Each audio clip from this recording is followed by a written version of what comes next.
My strength lies not in my name, but in the backing of 1.4 billion Indians and thousands of years of timeless culture and heritage. So wherever I go, I carry with me the essence of thousands of years of Vedic tradition, the timeless teachings of Swami Vivekananda, and the blessings, dreams, and aspirations of 1.4 billion Indians. When I shake hands with a world leader, it's not Modi, but 1.4 billion Indians doing so.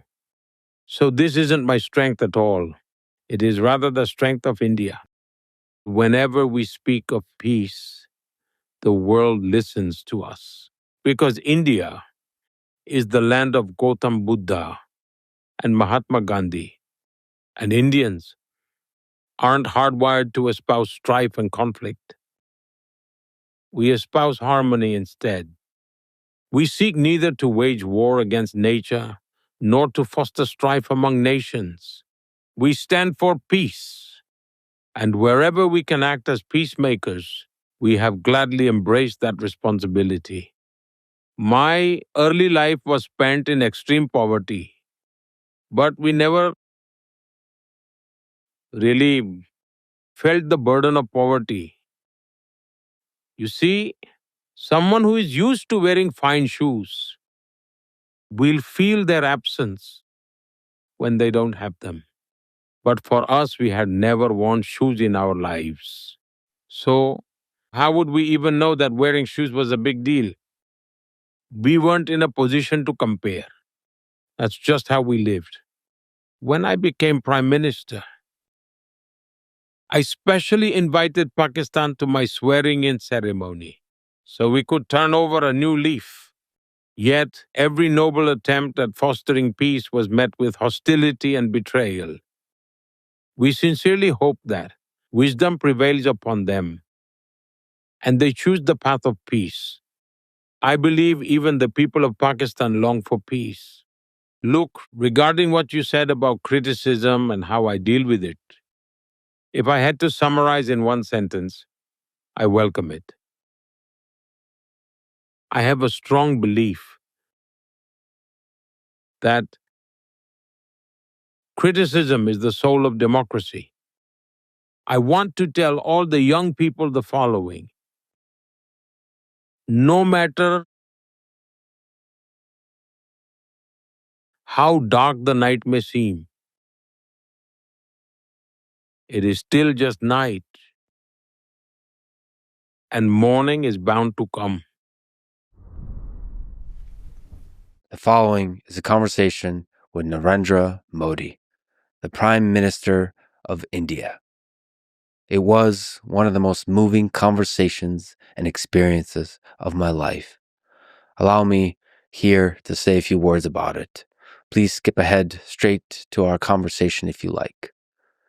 Narendra Modi's life story is incredible. He rose from poverty to lead a nation of 1.4 billion people, the biggest democracy in the world, where he won epic scale elections for prime minister 3 times. As a leader, he fought for ideas that unite his nation of India, a nation that is composed of a large number of highly varied and disparate cultures and peoples who have a long history marked by religious, social, and political frictions. He's known for taking decisive, at times controversial actions, for which he's loved by hundreds of millions of people and is also criticized by many. We discuss all of this at length in this conversation. On the world stage, he is respected as a peacemaker and friend by most major world leaders, even those whose nations are at war with each other, from the United States to China to Ukraine and Russia to Israel, Palestine, and the Middle East, and everywhere else. Now, at this moment in history, it is clear, at least to me, that the flourishing of human civilization hangs in the balance. With several wars on the brink of escalation to regional and even global conflict, rising tensions between nuclear powers, technological developments from AI to nuclear fusion that aim to completely transform society and geopolitics as we know it, and, of course, generally increasing political and cultural turmoil. So now, more than ever, We need great leaders, great peacemakers, who build bridges, not destroy them, who may preserve the identity of their nations, but still celebrate the common humanity of all of us, all people on earth. For this and many other reasons, this conversation with Prime Minister Modi was one of the most remarkable I've ever had. You may hear such words and think that I'm just enamored by power or access.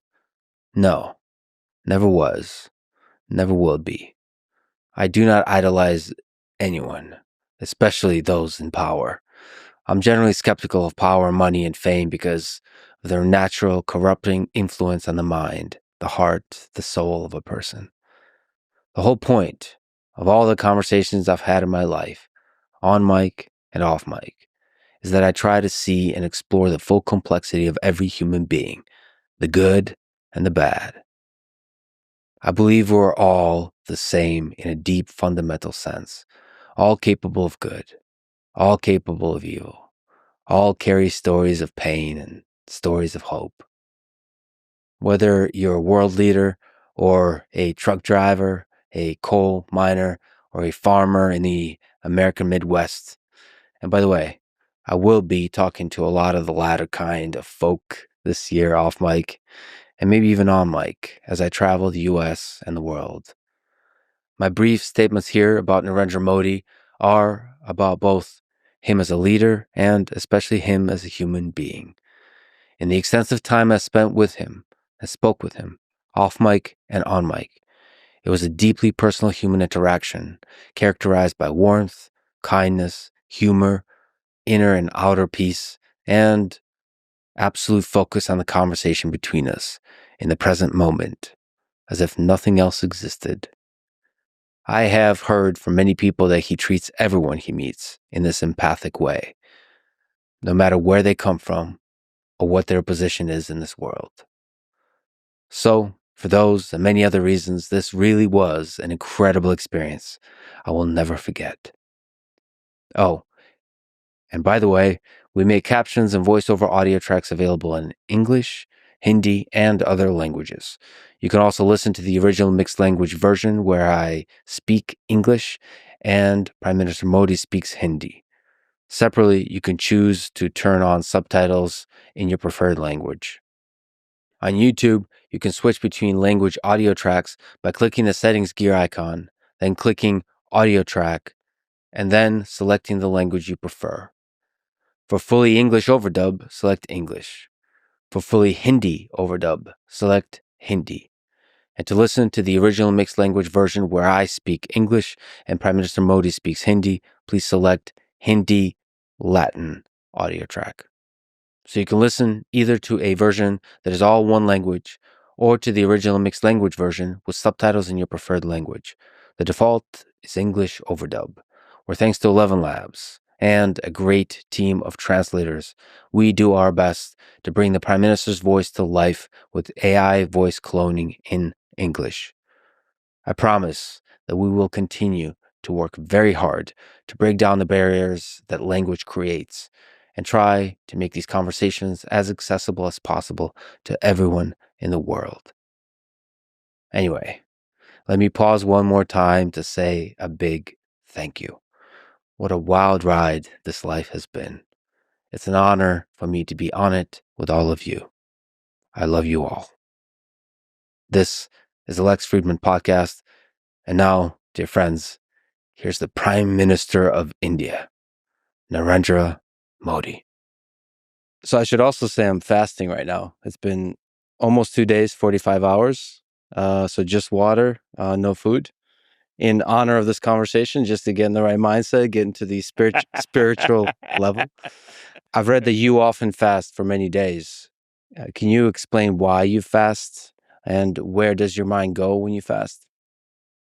First of all, I'm truly pleasantly surprised and honored that you're fasting. All the more because it feels like you're fasting as a tribute of respect for me. So I express my deepest gratitude to you for doing this. In India, Our religious traditions are actually a way of life. Our Supreme Court once gave a brilliant interpretation of Hinduism. They have stated that Hinduism is not about rituals or methods of worship, but rather it's a way of living, a philosophy that guides life itself. And in our scriptures, there is deep discussion on elevating the body, mind, intellect, soul, and humanity. They outline various paths, traditions, and systems to achieve this. And fasting is one of them. But fasting alone isn't everything. In India, whether you see it culturally or philosophically, sometimes I see that fasting is a way to cultivate discipline. If I put it in simple terms or explain it to the viewers who are unfamiliar with India, it is a powerful tool to bring both the inner and outer self into balance. It shapes life in profound ways. When you fast, you may have noticed, as you said, you've been fasting on water for 2 days. Every single one of your senses, especially smell, touch, and taste, becomes highly sensitive. You may even notice the subtle aroma of water itself, something you probably never noticed before when drinking it. If someone walks past you carrying tea, you will catch its aroma just like you would with coffee. A small flower you've seen before, you will see it again today. But now you can perceive its details more vividly. Your senses become extra sharp, highly aware, and fully tuned in. And their capability to observe and to respond multiplies and grows sharper.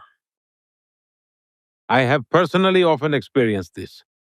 Another thing I've experienced is that fasting can greatly accelerate the thinking process and can give a fresh perspective.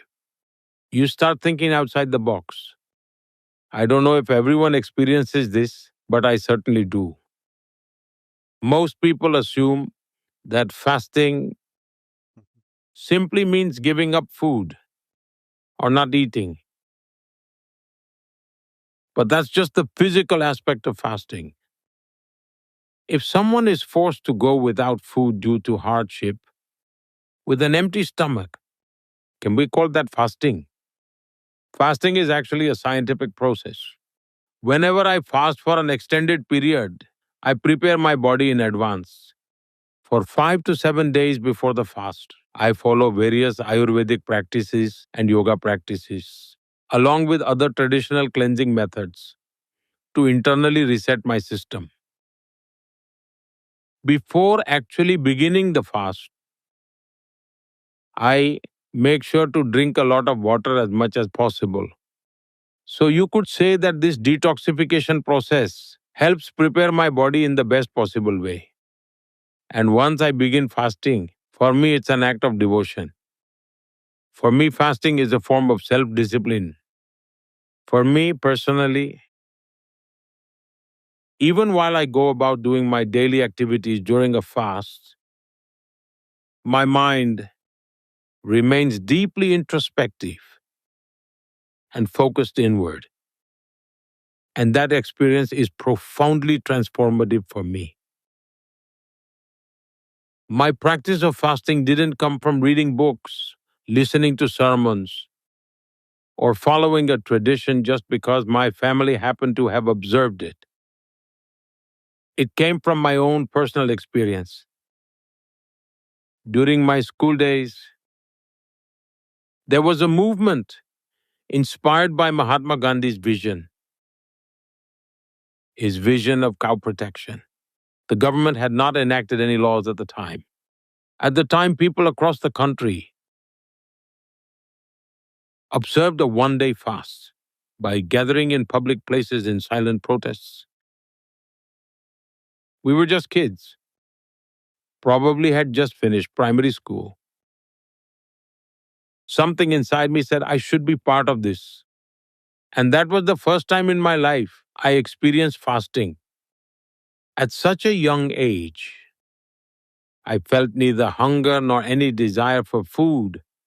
Instead, I felt a new awareness, a surge of energy within me.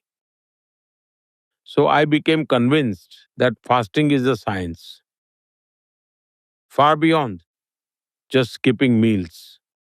It is something far greater than that. Then gradually, I refined my body and mind through various experiments. Over time, it became a long and disciplined journey for me. And one thing is certain, fasting never slows me down. I work just as much as usual. Sometimes I even work more. And another fascinating thing I've noticed is that when I need to express my thoughts, I'm amazed at where they come from and how they flow. Yeah. It's truly an incredible experience. So you still do meetings with world leaders. You still manage the affairs of India. You still carry out your role as a leader on the world stage, all fasted, and sometimes 9 days. Well, this practice has a long historical context. I hope it may be interesting for those listening. There is an ancient tradition in India called Chaturmas. During the monsoon season, we know that the digestion tends to slow down. And so in this season, many people in India follow the practice of eating only a single meal within 24 hours. For me, this starts around mid-June and goes on until after Diwali around November. For about 4 to 4.5 months, I follow this tradition of eating only once in 24 hours. Then comes the Navratri festival in India, which usually falls in September or October. During this time, the whole country celebrates Durga Puja, a festival of strength, devotion, and spiritual discipline. This lasts for 9 days. During this time, I completely abstain from food and only drink hot water. Although drinking hot water has always been a part of my daily routine, my past lifestyle was such that I naturally developed this habit over time. Then, in March or April, another Navratri occurs, called Chaitra Navratri. This year, it will likely begin around March 31st.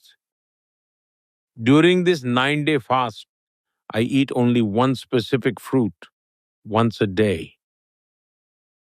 So for those 9 days, if let's say I choose papaya, then for all 9 days, I won't touch anything else, just papaya. That too, I eat only once a day. That's how I follow my 9 day fasting routine. So there are numerous fasts I keep throughout the year. And this has become a deeply ingrained tradition in my life. Perhaps I can say that I've been following these practices for 50 to 55 years. Has there been times when you met with a world leader and completely fasted? And maybe what do they think about that? What do they think about your ability to do that kind of thing? And you're right. I should mention that from even my 2 days, my ability to be present, my ability to sense everything, sharply focus on this experience is elevated. But yes, is there stories with a world leader that maybe jump to mind when you were fasted? Well, most of the time, I don't even let people know about it. It's my personal matter. So I never publicized it. But people gradually started finding out. It became known only after I became chief minister and prime minister. Otherwise, it was purely personal. But now that it's out in the open, I don't mind sharing. If someone asks, I tell them so it might be useful to them because it's not my personal property. It's my experience. And if that can help someone, why not share it? After all, my life has always been devoted to the well being of others. For example, after I became prime minister, I had a bilateral meeting at the White House with President Obama. And he had also arranged a formal dinner. Then, as discussions between the two governments progressed, someone said, "Please join us for dinner." To which another replied, "But the prime minister doesn't eat." This left them a bit concerned. How do you host the leader of such a major nation at the White House without serving food? When we sat down, they brought me a glass of hot water. I turned to President Obama and jokingly said, "Look, my dinner has arrived," as I placed the glass in front of me. Later, when I visited again, he still remembered. He smiled and said, "Last time you were fasting. This time we're having lunch. Since you're not fasting, you'll have to eat twice as much." Let's go to the beginning. You rose from humble beginnings to lead the world's largest democracy. So I think there's a lot of people for whom this is truly inspiring.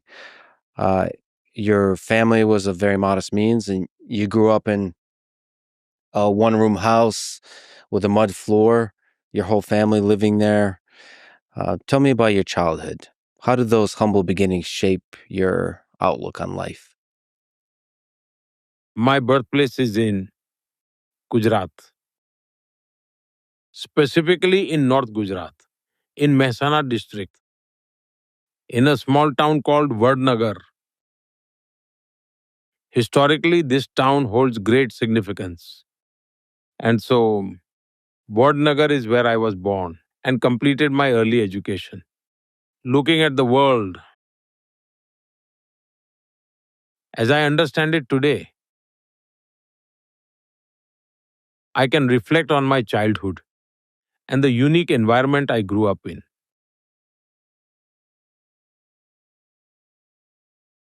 My village had certain fascinating aspects, some of which are quite rare, even globally. When I was in school, there was an elder in our village who would regularly tell students, "Listen, kids, wherever you go, if you find a carved stone or you find a stone with inscriptions on it or anything with engravings, bring it and place it in this corner of the school." Over time, my curiosity grew and I started to understand. I realized that my village had a rich and ancient history. Discussions at school often revealed more fascinating details about its past. Later, I learned that China even made a film about it. I had read in a newspaper about a film that mentioned the Chinese philosopher Huan Tsang, who had spent a considerable amount of time in my village, having arrived there many centuries ago. Back then, it was a major center for Buddhist learning. That's how I first learned about it. And perhaps around the 1400s, it was a prominent Buddhist educational hub. There was a victory monument from the 12th century, a temple from the 17th century, and in the 16th century, two sisters, Tana and Riri, who were renowned musicians. As I uncovered these history traces, I grasped the depth of our heritage. So, when I became chief minister, I initiated large scale excavation projects. The findings from these very projects confirmed that thousands of Buddhist monks had at one time studied there. It was a place where Buddhist, Jain, and Hindu traditions coexisted harmoniously. And for us, history wasn't just confined to books. Every stone spoke. Every wall had a story to tell. And so, when we began the large scale excavation work, we uncovered findings that hold immense historical significance. So far, they have discovered evidence dating back 2,800 years, proving that this city has remained unbroken and eternal for all those 2,800 years. They have discovered solid proof of how its development unfolded over these centuries. Now, an international level museum has been established there, open to visitors, especially for archaeology students. It has become a major area of study. So, the place where I was born holds its own unique historical significance. I see it as my good fortune. Some things in life unfold beyond our understanding. Kashi became my realm of duty. Now, Kashi is also eternal. Kashi, also known as Banaras or Varanasi, is an eternal city that has remained vibrant and alive for centuries. Perhaps it was some divine design that led a boy born in Varnagar to eventually make Kashi his realm of duty, living in the embrace of Mother Ganga. When I think about my family, my father, my mother, my siblings, my uncles, aunts, grandparents, we all grew up together in a small house. The place we lived was likely even smaller than where we are sitting now. There was no window, just a small door. That's where I was born, that's where I grew up. Now, when people talk about poverty, it's natural to discuss it in the context of public life. And by those standards, my early life was spent in extreme poverty. But we never really felt the burden of poverty. You see, someone who is used to wearing fine shoes will feel their absence when they don't have them. But for us, we had never worn shoes in our lives. So, how would we even know that wearing shoes was a big deal? We weren't in a position to compare. That's just how we lived. Our mother worked incredibly hard. My father, too. He was extremely hardworking, and he was also extremely disciplined. Every morning around 4 or 4:30 a.m., he would leave the house, walk long distances, visit several temples, and then reach his shop.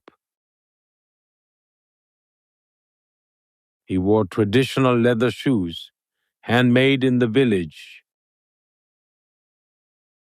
The shoes were very tough and sturdy, making a distinct tock, tock, tock sound when he walked.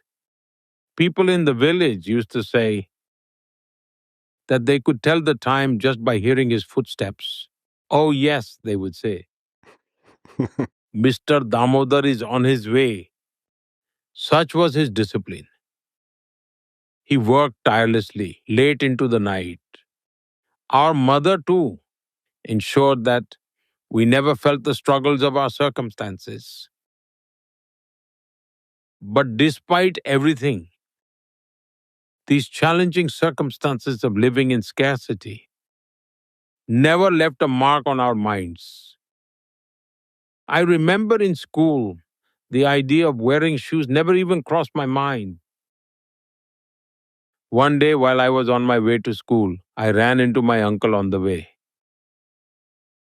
He saw me and was surprised. Hey, you go to school like this, without shoes? So at that time, he bought me a pair of canvas shoes and made me wear them. Back then, they must have cost around 10 or 12 rupees. But Here's the thing, they were white canvas shoes and they would quickly get stained. So, what did I do?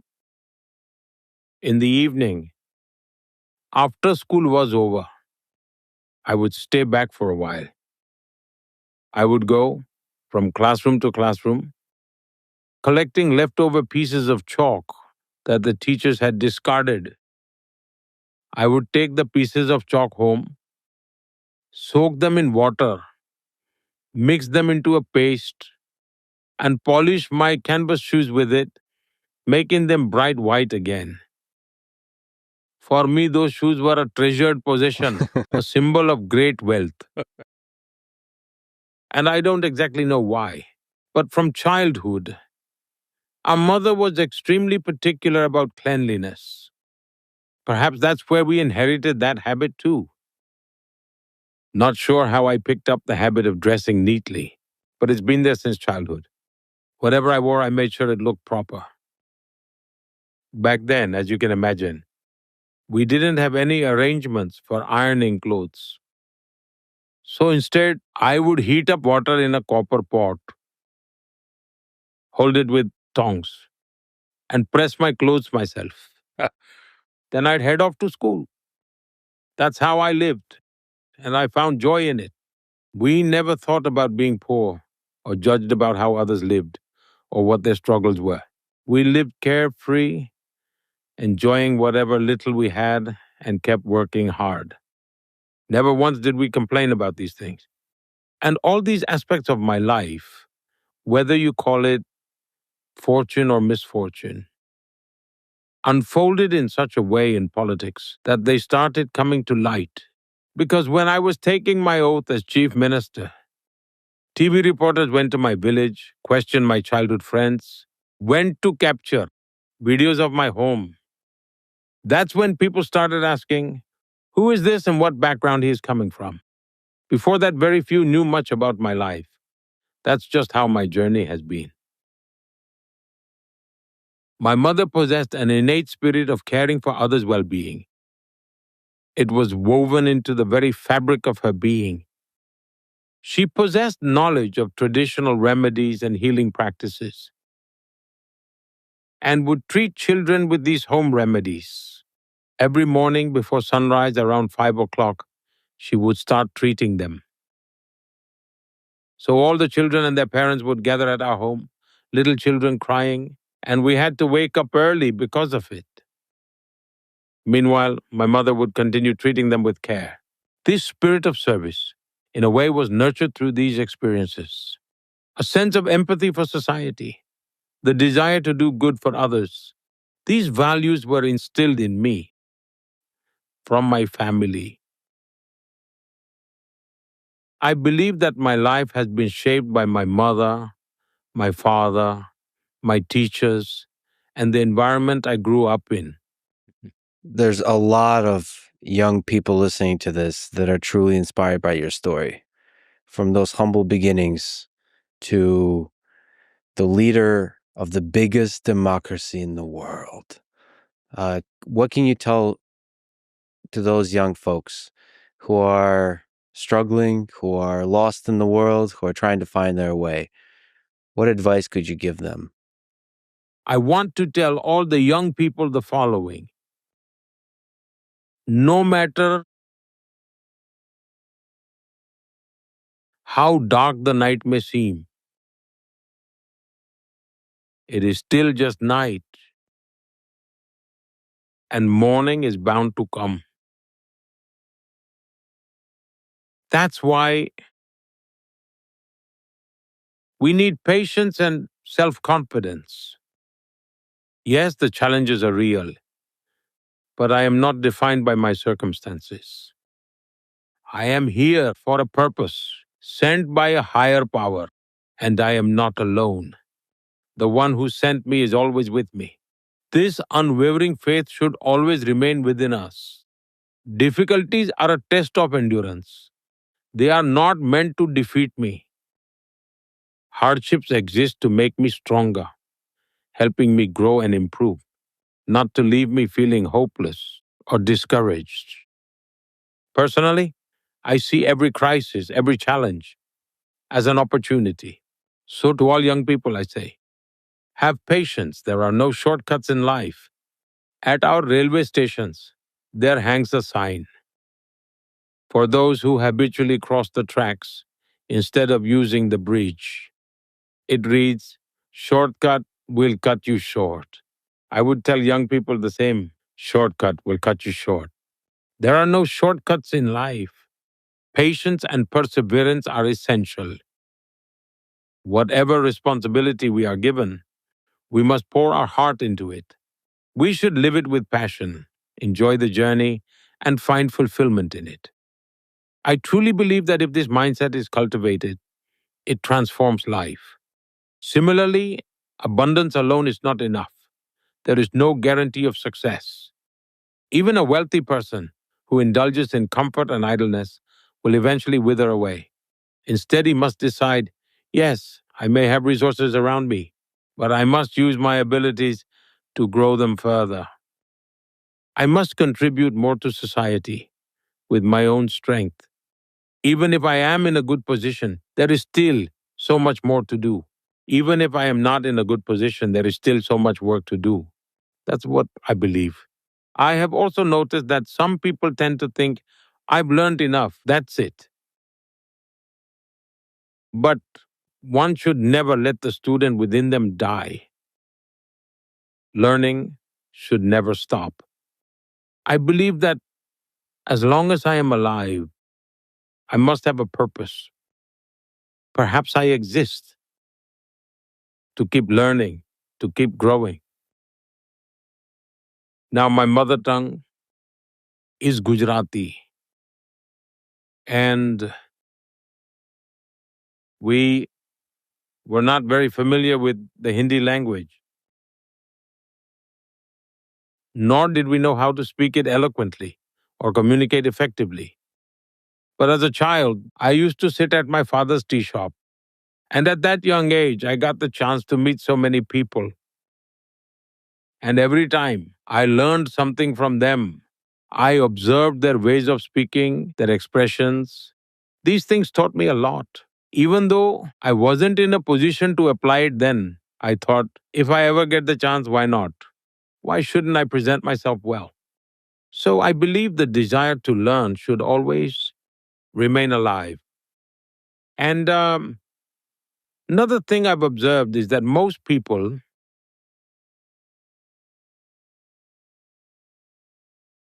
dream about achieving something or becoming someone. They set big targets. And when they fall short, they feel disappointed. That's why whenever I get a chance to talk to my friends, I tell them, instead of dreaming about getting and becoming, dream of doing something. If you focus on doing something, and let's say your goal is to reach 10, but you make it to 8, you won't feel discouraged. You'll still work toward 10 with determination. But if your dream is only to become something and it doesn't happen, even your achievements may feel like a burden. That's why we must adjust our mindset in life. Instead of thinking about what I got or didn't get, the mindset should be, what can I give? Because true contentment doesn't bloom on its own. It grows from the depth of what you give. And I should say that this young kid, one of the things I've dreamed of doing is to do this very thing to talk to you today. So this is very surreal. At 17, another fascinating part of your life, you left home and spent 2 years roaming in the Himalayas, searching for purpose, for deeper truth, for God.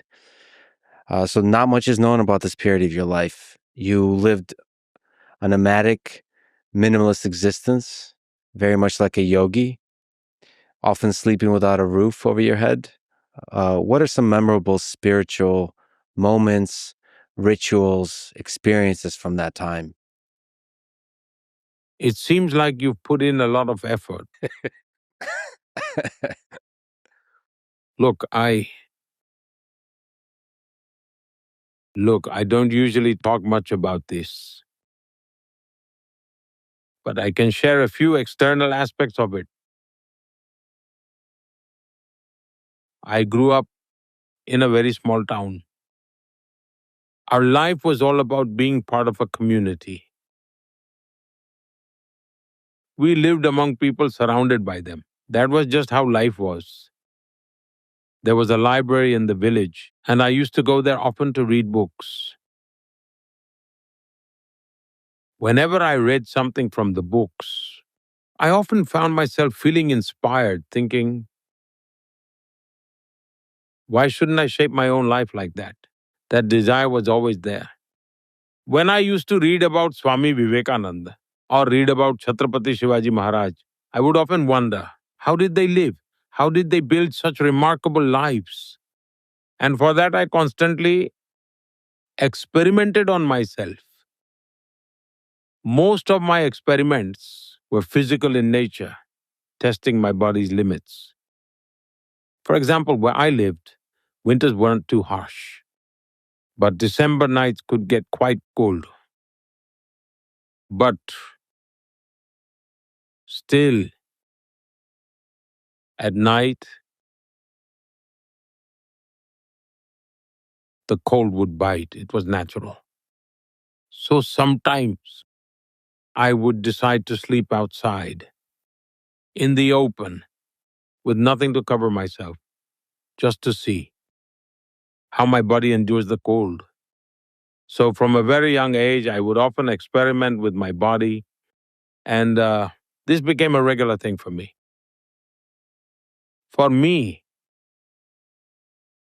going to the library, reading extensively, visiting the pond, washing the family's clothes, and swimming became part of my routine. Swimming was my main physical activity. All of these things were deeply connected to my life. Later, as I read Vivekanand, I became even more drawn to his teachings. One time I read about Swami Vivekanand. His mother was ill, so he went to Sri Ramakrishna Paramahans for guidance. He would argue with him, debate with him. In his early days, he would often argue with him, questioning everything intellectually. He said, my mother is sick. If I were earning, I could take better care of her. Sri Ramakrishna said, don't bother me with all this. Go to Goddess Kali. She is there. Ask her for what you need. And so, Swami Vivekanand went and sat before Goddess Kali's idol for hours, and he immersed himself into deep meditation. After a few hours, when he returned, Ramakrishna asked him, so did you request the goddess? Swami Vivekananda replied, no, I didn't. Ramakrishna said, go again tomorrow. She will fulfill your request. Ask her. He went the next day and then again the day after. But each time, he found himself unable to ask for anything. His mother was unwell and he needed help. But when he sat before Goddess Kali, he was completely absorbed in her presence. And yet, he could not bring himself to ask for anything. Each time, he returned empty-handed. He told Sri Ramakrishna, I came back empty-handed. I didn't ask for anything. To stand before the divine goddess and not be able to ask for anything. That moment, that experience, lit a flame inside him. There was a spark in his life. And from that came the spirit of giving. I believe that perhaps that small incident in Vivekananda's life left an impression on me too. The thought of what can I give to the world? Maybe true contentment comes from giving. If my heart is only filled with the hunger to receive, that hunger will never end. And within that realization came the idea of Shiva and living being as one. If you wish to serve Shiva, serve all living beings. Recognize the unity between the divine and the living. True non-duality is experienced through this realization. I would often lose myself in such thoughts, my mind naturally drifting in that direction. I remember an incident in the neighborhood where we lived, just outside. There was a Lord Shiva temple. One day a saint came to stay there. So that saint used to engage in meditation and spiritual practices. I started feeling drawn to him, thinking perhaps he possessed some spiritual energy. I had only read about Swami Vivekanand, never seen such figures in real life. During Navratri, he was fasting, and he had placed sorghum grains on his hand, a common tradition in our culture. In a way, sprouting seeds on your palms and sleeping like that for 9 or 10 days. It was a kind of spiritual vow, and this saint was observing it. During those same days, my maternal uncle's family was preparing for my aunt's wedding. Everyone from my home was going to my uncle's house for the wedding. Now, for any child, visiting an uncle's house is always exciting. But I told my family, I'm not going, I'll stay here. And I will take care of Swamiji. Since he has these grains on his hand, he can't eat or drink. So I will take care of him. So as a child, I chose not to attend the wedding. I stayed back, serving Swamiji instead. Somehow my mind was naturally drawn in that direction. At times, whenever soldiers from my village came home during their holidays, they would walk around in their uniforms with such pride. I would run behind them all day thinking, look at them. They are serving the nation. So there was always a strong feeling inside me to do something meaningful. I didn't fully understand what it would be, and I didn't have a roadmap. There was a hunger within me, a deep longing to understand life, to explore its meaning. So I just set out and began the journey. During my time in the mission, I came across remarkable saints. They showered me with love and blessings. Among them, I formed a special bond with Swami Atmasthananji. He lived for nearly 100 years, a life full of wisdom and service. In his final years, I deeply wished for him to stay with me at the Prime Minister's residence. But his responsibilities were vast and he couldn't come. However, back when I was Chief Minister, he used to visit, and I was fortunate to receive his blessings and guidance. He once looked at me and said, "Why have you come here? You have a greater purpose to fulfill. Is your priority your own well-being, or is it the welfare of society?" Whatever Swami Vivekananda said was for the betterment of society. He said you are meant to serve others. So I remember feeling a bit disheartened at that moment. I had come seeking guidance, but all I got were words. So I continued on my journey, wandering from place to place. I spent time in the Himalayas, embracing the solitude of the mountains. I met many remarkable individuals along the way. Some were great ascetics, people who had renounced everything. But still, my mind remained restless. Perhaps it was my age of curiosity, of wanting to learn, to understand.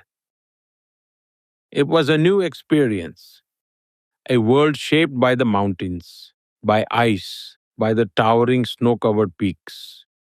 But all of this played a huge role in shaping me. It strengthened me from within and enabled me to discover my inner power. Practicing meditation, waking up in the sacred pre-dawn hours, bathing in the cold, serving people with devotion, and naturally tending to elderly saints became a seamless part of who I was. Once a natural calamity struck the region, and I immediately devoted myself to helping the villagers.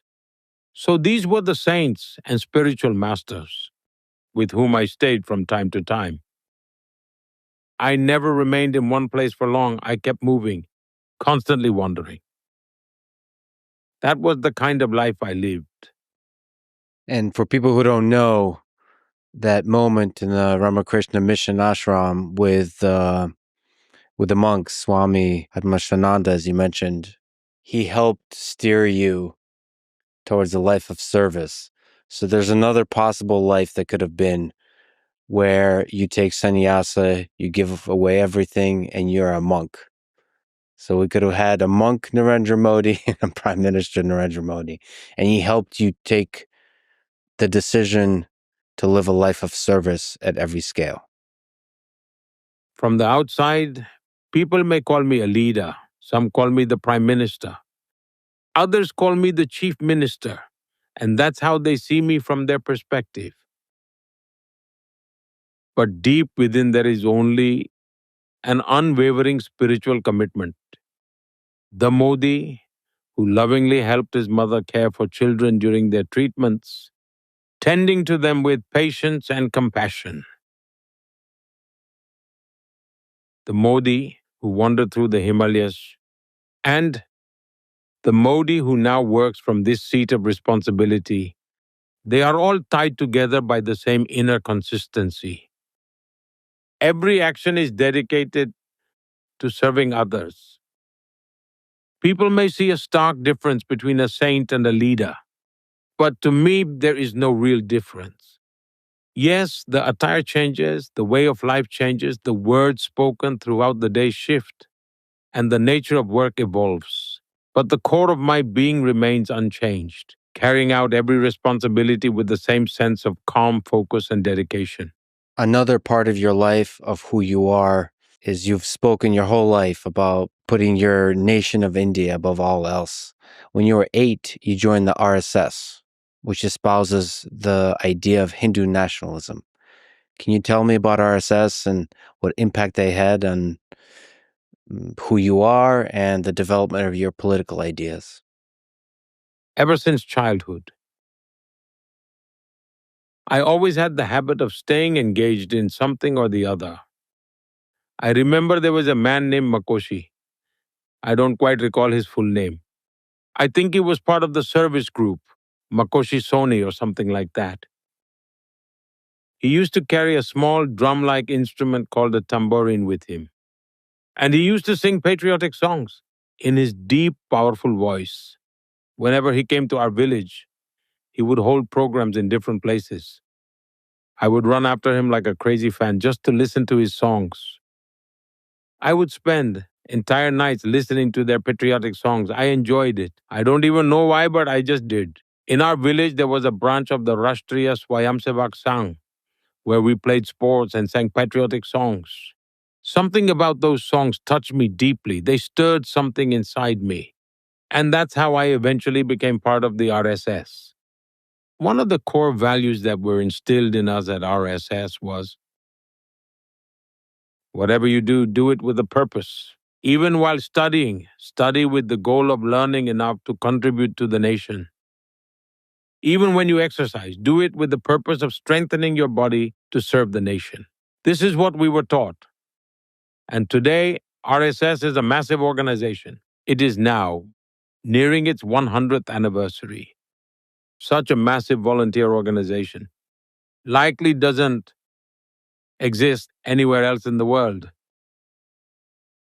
Millions of people are connected to it. But understanding RSS is not that simple. One must make an effort to truly grasp the nature of its work. More than anything, the RSS provides you with a clear direction toward what can truly be called a purpose in life. Secondly, the nation is everything. And serving the people is akin to serving God. This is what has been said since the Vedic era, what our sages have said, what Vivekananda said, and what the RSS echoes.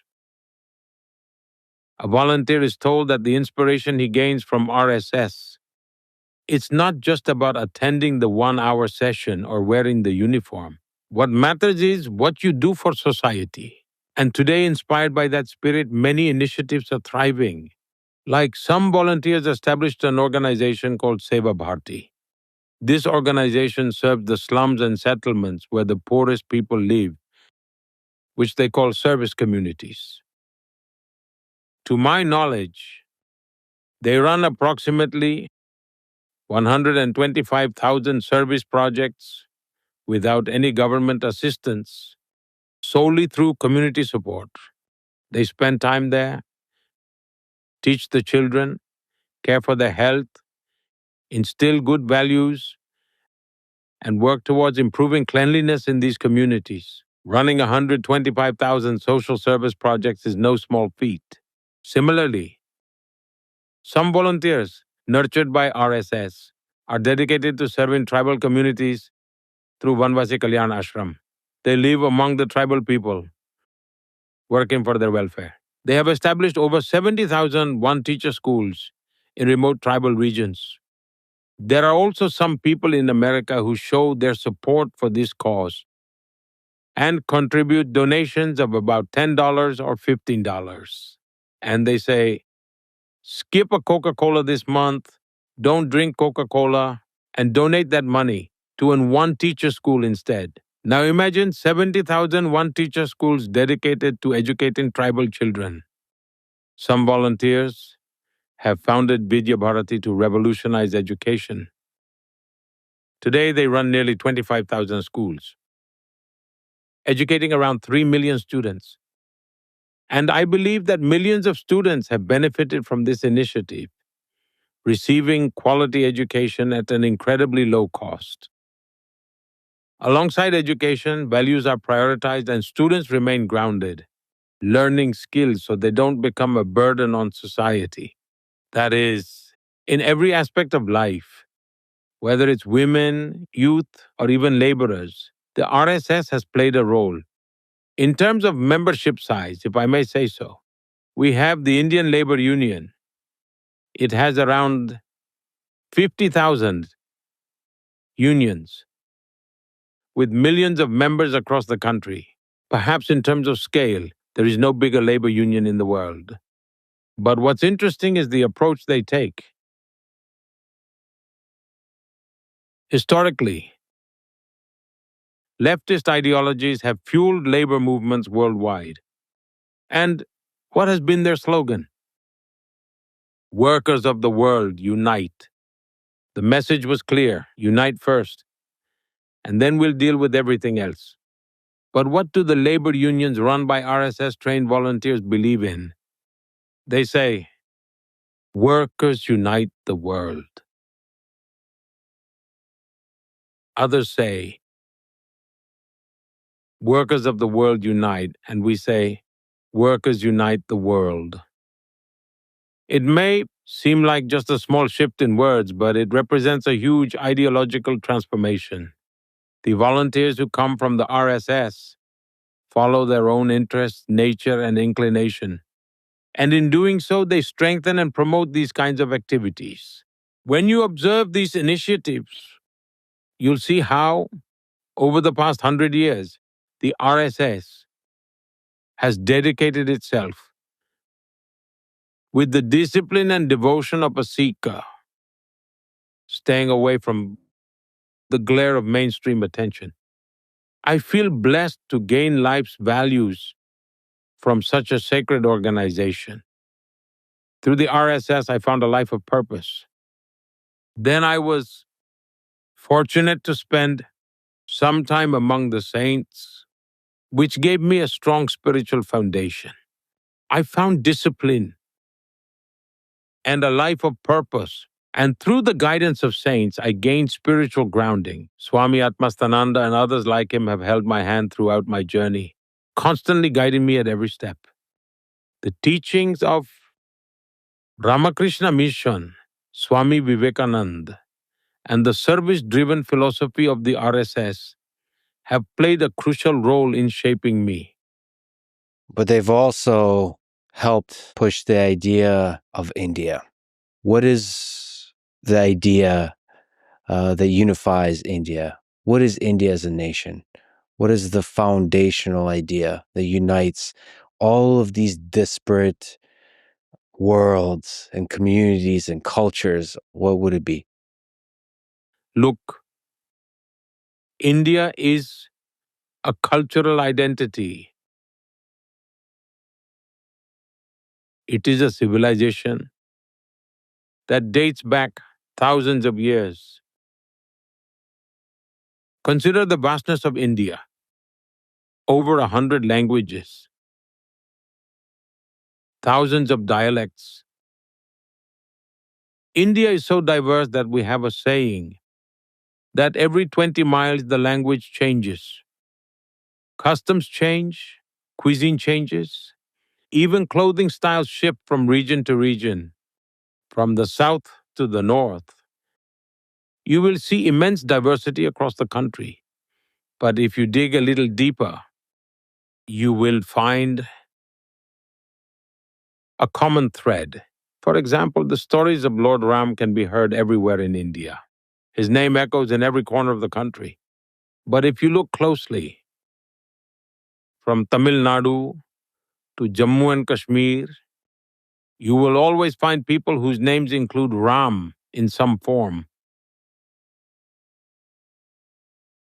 In Gujarat, he might be called Ram Bhai.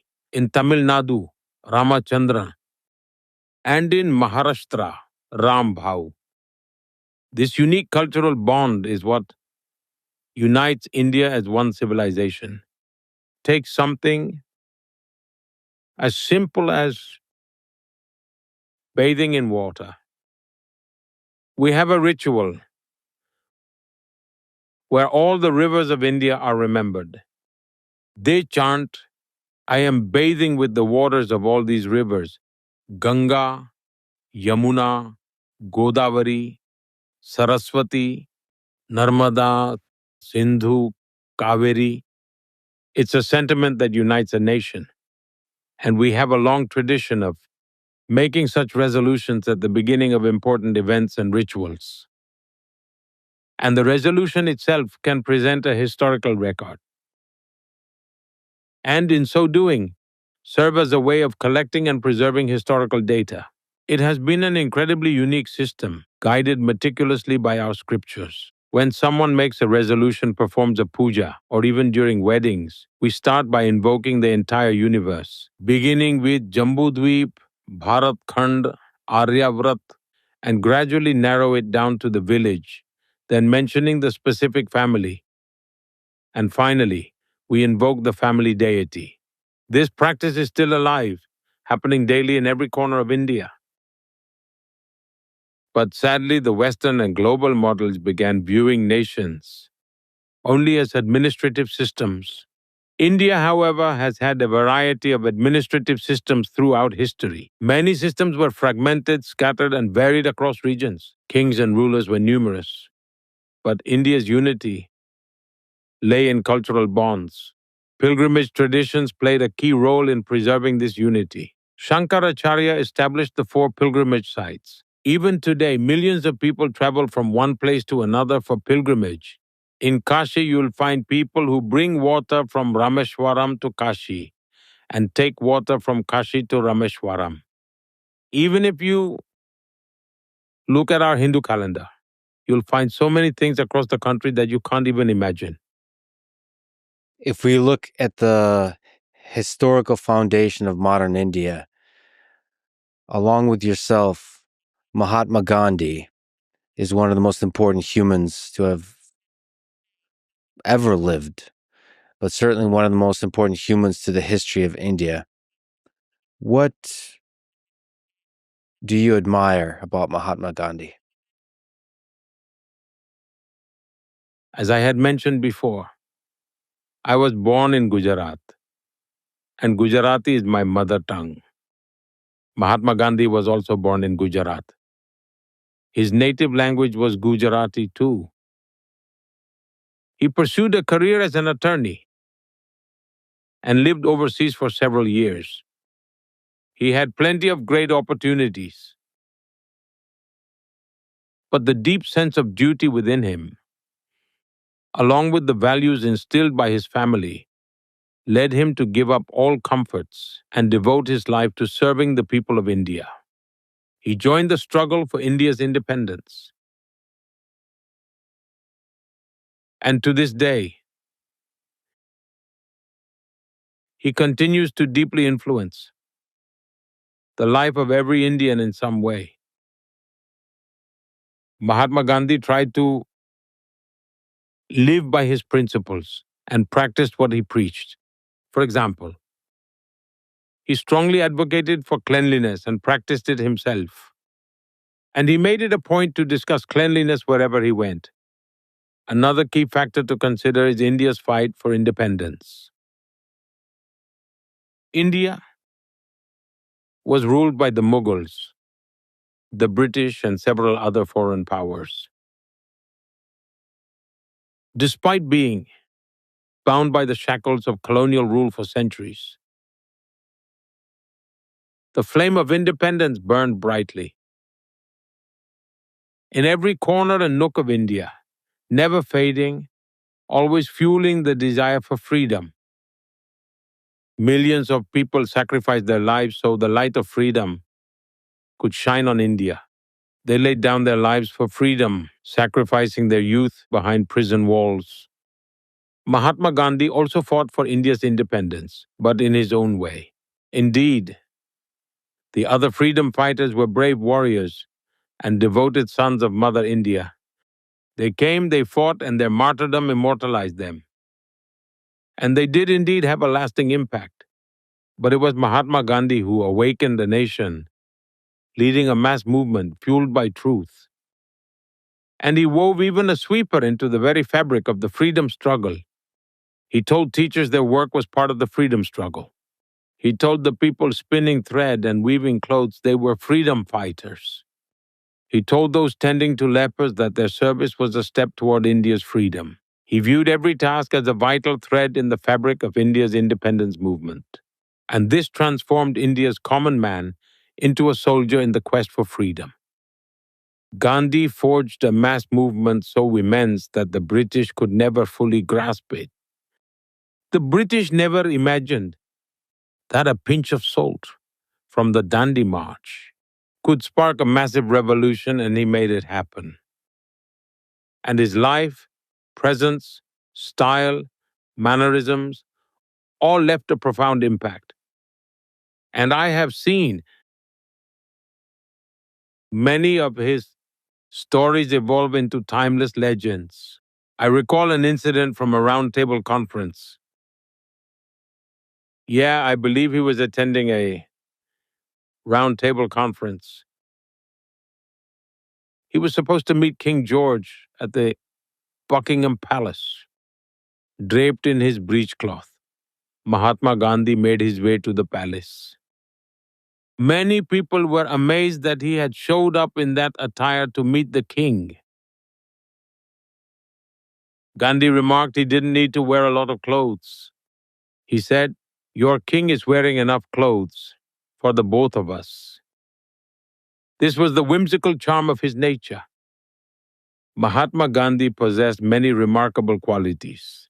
His call for unity and recognition of the people's strength still resonates with me. In everything I do, I strive to include the common man and to ensure the participation of as many as possible. I don't believe in leaving everything to the government. I am a firm believer in the power of social change. So he was probably one of the greatest leaders of the 20th century. You are one of the greatest leaders of the 21st century. Those two centuries are very different. And you have been masterful in the game, in the art of geopolitics. So let me ask you, you have found a balance. So when negotiating on the world stage with super powerful nations, is it better to be loved or feared? It seems like you are a masterclass of being loved by everybody, but everybody knows and feels the strength. So finding that balance. Can you speak to that balance? First and foremost, I don't think this is a fair comparison. Mahatma Gandhi wasn't just a 20th century leader. His relevance transcends centuries.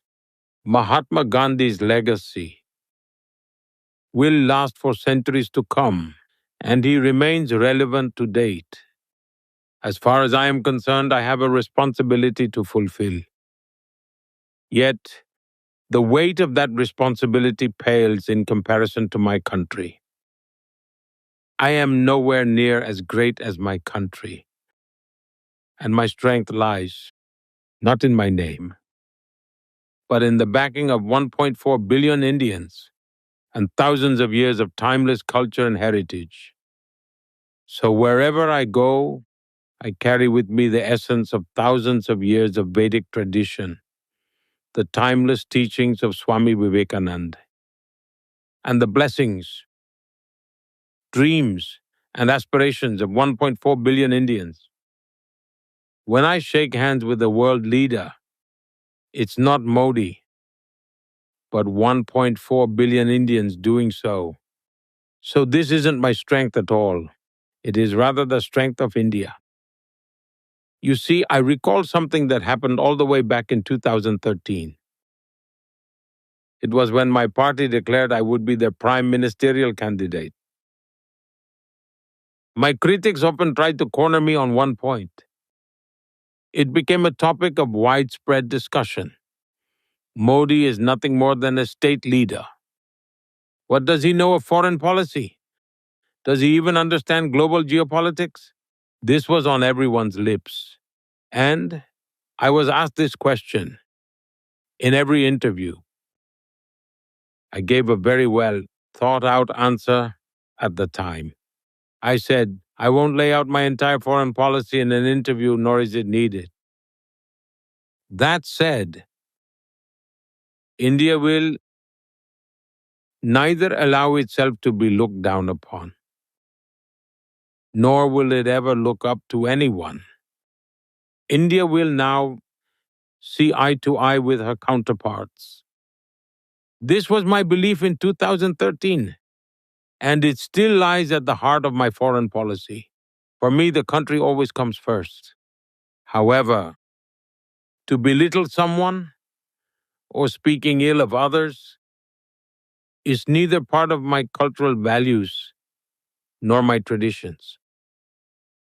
Moreover, our culture upholds and advocates for the welfare of mankind. India has always championed the ideas of global peace and brotherhood. For centuries, we have envisioned the world as one big family. Our noble ancestors envisaged the welfare of the whole world and universe. And that's why you must have noticed the nature of our conversations, as well as the ideas that I have presented on the global stage, which are rooted in respect and positivity. For example, I spoke about the environment in one of my speeches. I proposed the concept of one sun, one world, one grid. During the COVID pandemic, I delivered a speech at the G20 summit. I put forth the vision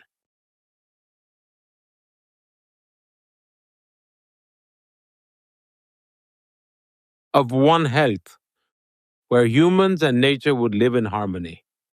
And I have always worked towards this.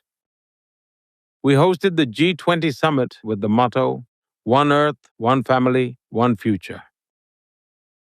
We have inherited this timeless wisdom, and it's our duty to share it with the world.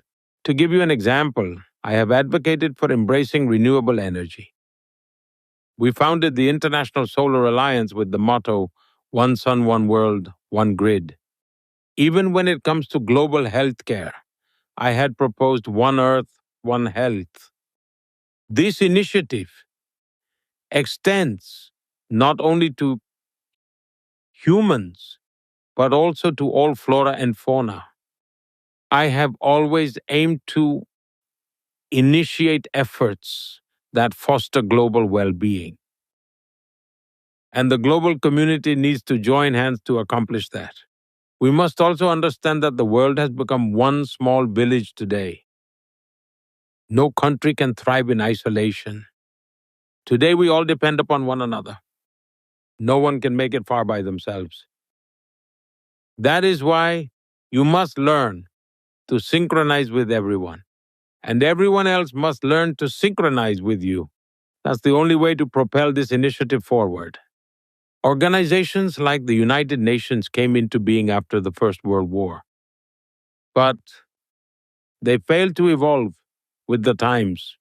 And this inability to adapt has sparked a global debate on their relevance. You have spoken about, you have the experience, you have the skill, you have the geopolitical leverage to be the biggest peacemaker in the world today on the world stage, and there's several wars going on. Can you maybe explain how you approach the process of making peace, helping make peace between two warring nations? For example, Russia and Ukraine. Well, I represent the country, that is the land of Lord Buddha. I represent the country, that is the land of Mahatma Gandhi. These are the great souls whose teachings, words, actions, and behavior are entirely dedicated to peace. And that is why, culturally and historically, our background is so strong that whenever we speak of peace, the world listens to us. Because India is the land of Gautam Buddha and Mahatma Gandhi, and Indians aren't hardwired to espouse strife and conflict. We espouse harmony instead. We seek neither to wage war against nature nor to foster strife among nations.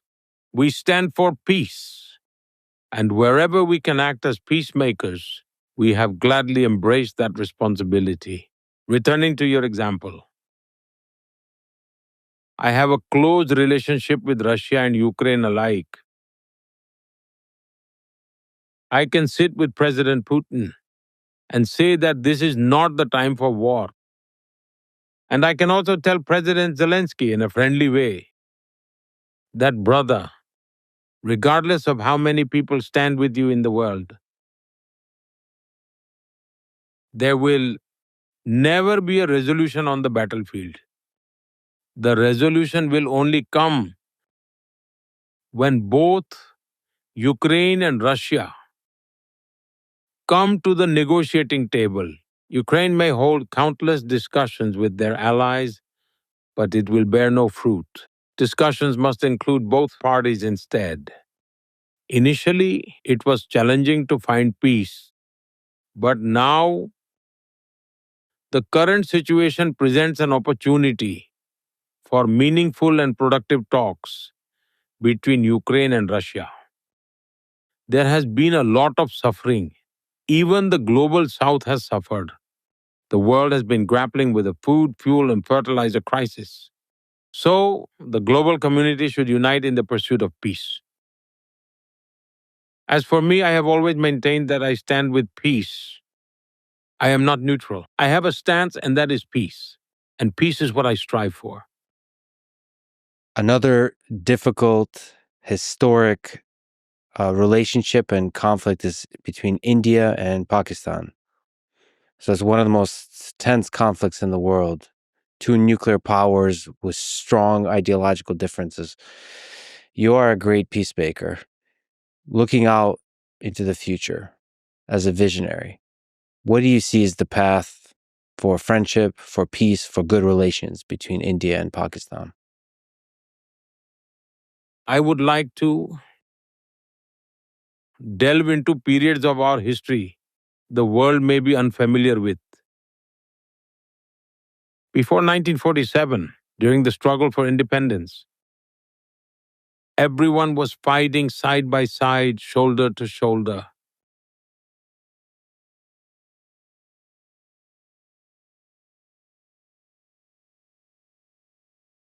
And the nation was eagerly waiting to celebrate the freedom, the joy of independence.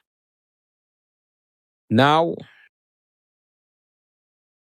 we could have a lengthy discussion on what led to the events that unfolded. But the fact remains that the policymakers of the time agreed to India's partition. And they agreed to the Muslim side's demand of carving out a separate nation, with hearts weighed down by grief and silent tears. Indians embraced this painful reality.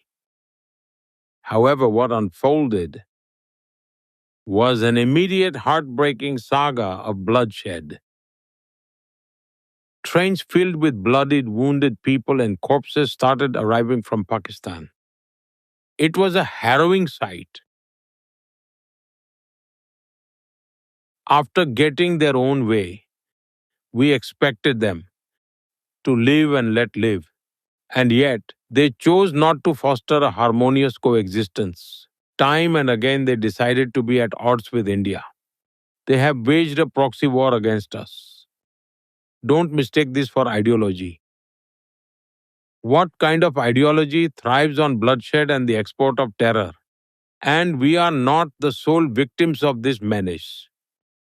Wherever terror strikes in the world, the trail somehow leads to Pakistan.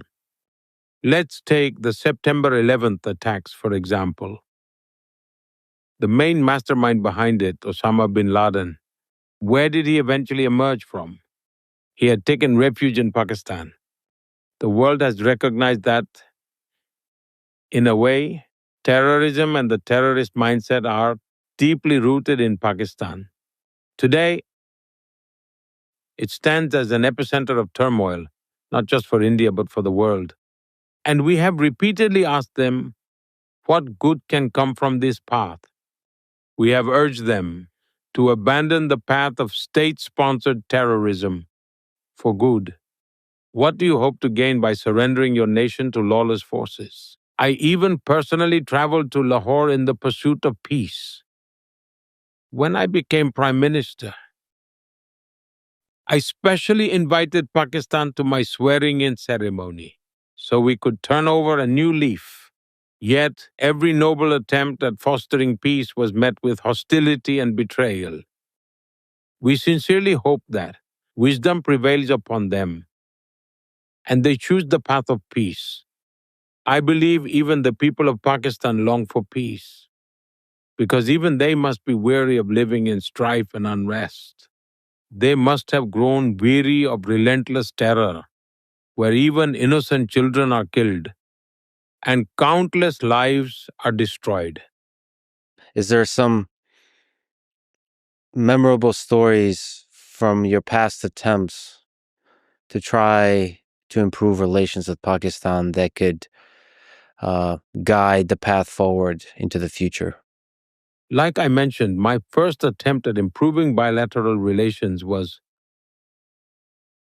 when I invited my Pakistani counterpart to my swearing in. It was a gesture of goodwill.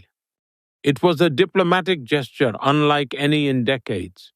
The very people who once questioned my approach to foreign policy were taken aback when they learned I had invited all SARC heads of state and our then president, Mr. Pranab Mukherjee, beautifully captured that historic gesture in his memoir.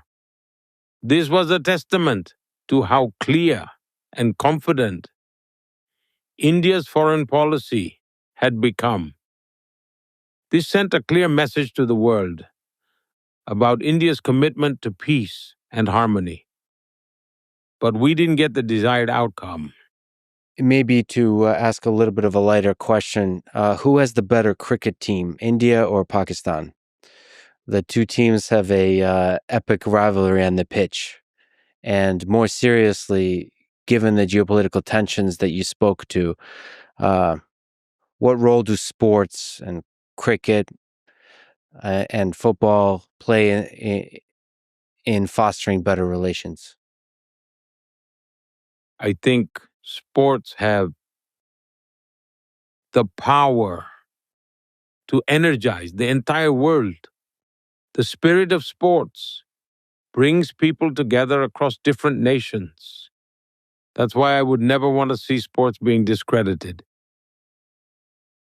I truly believe that sports play a major role in human evolution. They're not just games, they connect people on a deeper level. Now, coming to the question of who's better and who's not. When it comes to techniques in sports, I'm not an expert. Only those who specialize in the technical aspects can judge which techniques are superior and who the best players really are. But sometimes the results speak for themselves. Just a few days ago, India and Pakistan played a match. The result reveals which is the better team. That's how we know. Yeah, I've watched this series called The Greatest Rivalry, India versus Pakistan, that describes so many incredible players, so many incredible games. It's always beautiful to see a great rivalry. You've also spoken about football. Football is very popular in India. So another tough question: who is the greatest football player of all time? We got Messi, Pele, Maradona, Cristiano Ronaldo, Zidane. Who do you think is the greatest football player to have ever played?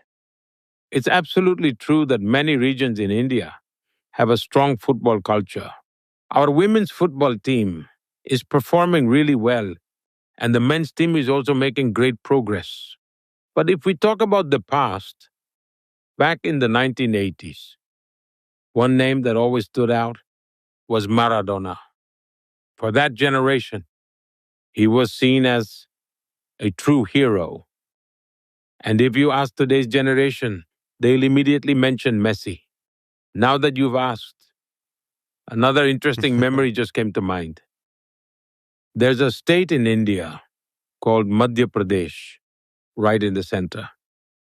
There's a district called Shahdol, a completely tribal region where a large tribal community resides. I really enjoy interacting with people from such communities, especially the self-help groups run by tribal women. So I decided to visit them and have a conversation. But when I got there, I noticed something fascinating. Around 80 to 100 young boys, kids, and even some older youth, all dressed in sports uniforms, standing together. Naturally, I walked over to them. So I asked them, "Where are you all from?" And they replied, "We're from Mini Brazil." I was surprised and said, "What do you mean by Mini Brazil?" They said, "That's what people call our village." Curious, I asked, "Why do they call it Mini Brazil?" They explained, "In our village, football has been played for 4 generations. Nearly 80 national level players have come from here. Our entire village is dedicated to football." They also told me when we host our annual football match, nearly 20 to 25,000 spectators come from nearby villages to watch. I see the growing craze for football in India these days as a positive sign because it not only fuels passion but also builds true team spirit. Yeah, football is one of the great sports that unites not just India, the whole world. And that just shows the power of what sport can do.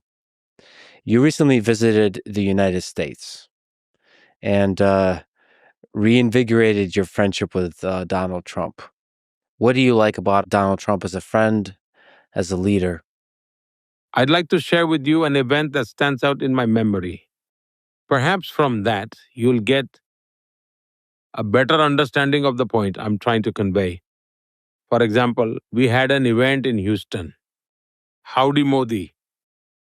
Both President Trump and I were there, and the entire stadium was completely packed. A massive crowd at an event in the US is a huge moment. While packed stadiums are common in sports, this was extraordinary for a political rally. The Indian diaspora had gathered in large numbers. Both of us delivered speeches, and he sat down below listening to me speak. Now that's his humility. The President of the United States sitting in the audience while I spoke from the stage. That was a remarkable gesture on his part.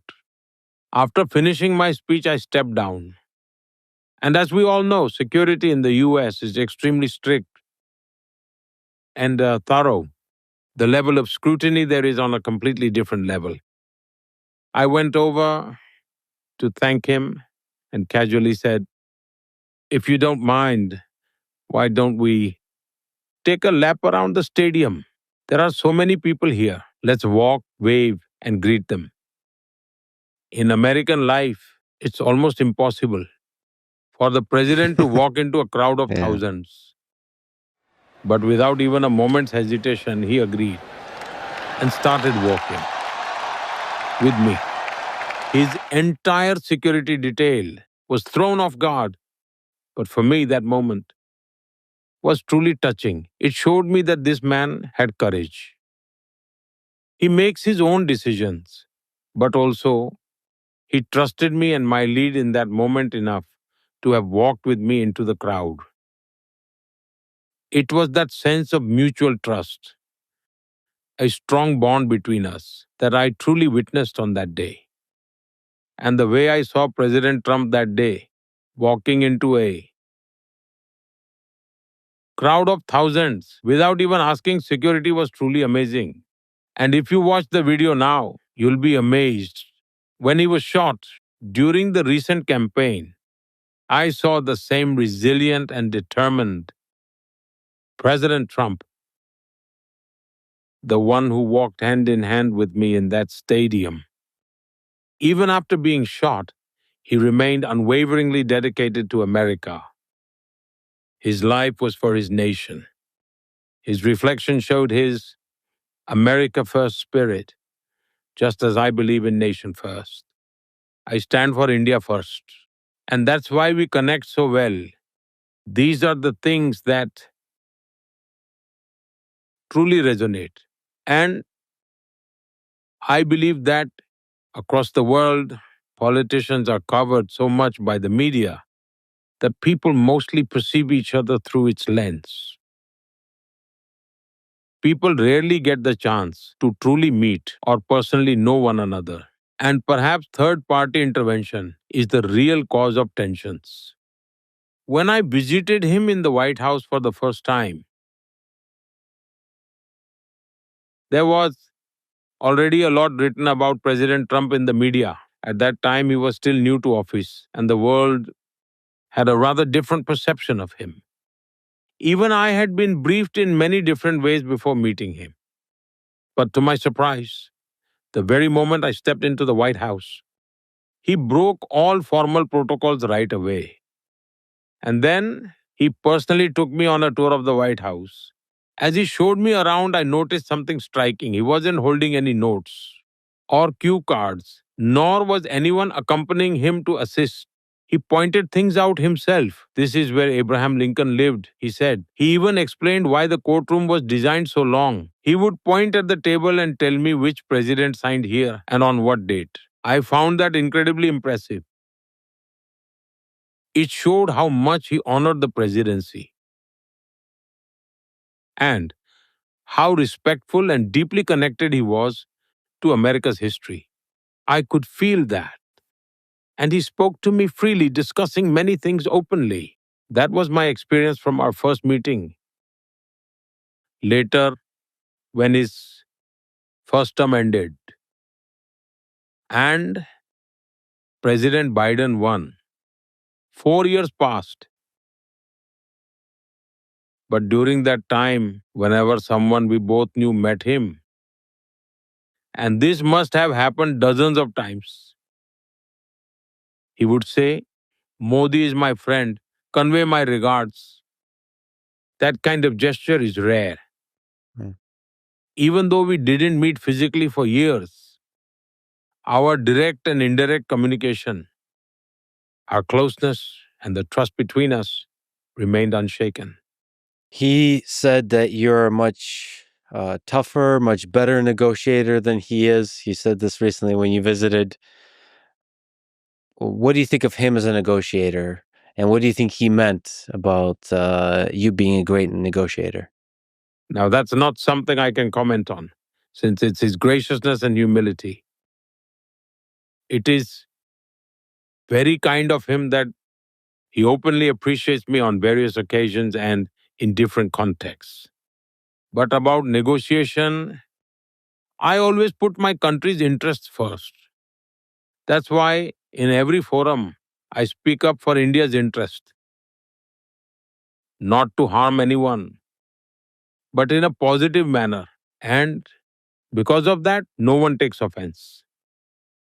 People know that if Modi is present, he will strongly advocate for these things. After all, the people of India have given me this responsibility. For me, my nation is my high command, and I will always honor their will. You've also had a bunch of productive meetings with several other folks on your visit to the United States: Elon Musk, J.D. Vance, Tulsi Gabbard, Vivek Ramaswamy. What are some things that stood out from those meetings? Maybe key takeaways, key memories. Look, I can say this. I have observed President Trump both during his first term and now in his second run. This time, he seems far more prepared than before. He has a clear roadmap in his mind, with well defined steps, each one designed to lead him toward his goals. I also had the chance to meet members of his team, and I truly believe he has put together a strong, capable group. And with such a strong team, I feel they are fully capable of implementing President Trump's vision based on my interactions with them. I met several people: Tulsi Gabbard, Vivek Ramaswamy, Elon Musk. And there was a family like atmosphere. Everyone had come with their families. As for Elon Musk, I have known him since my time as chief minister. He was there with his family and children, so naturally, the atmosphere felt warm and friendly. Of course, we had discussions and we talked about many different topics. Now, with his Doge mission, he is incredibly excited about how it's progressing. And honestly, it makes me happy too, because when I took office in 2014, I wanted to free my country from the deep rooted issues and harmful practices that have crept in. And I'll continue striving to eliminate as many of them as I possibly can. For example, after I took office in 2014, I observed that back then we weren't part of many global discussions, not like how President Trump and Doge are being talked about today. But let me give you an example so you can see the kind of work that was done. I noticed that the benefits of certain government schemes, especially welfare programs, were being exploited by so many people who never even existed in real life. There were ghost names, pensions being issued to fake people. Widow pensions were being granted even before marriages took place, and disability pensions were given without any real disabilities. Then I launched a scrutiny process, and you'll be shocked to know what we found. 100 million people. 100 million people.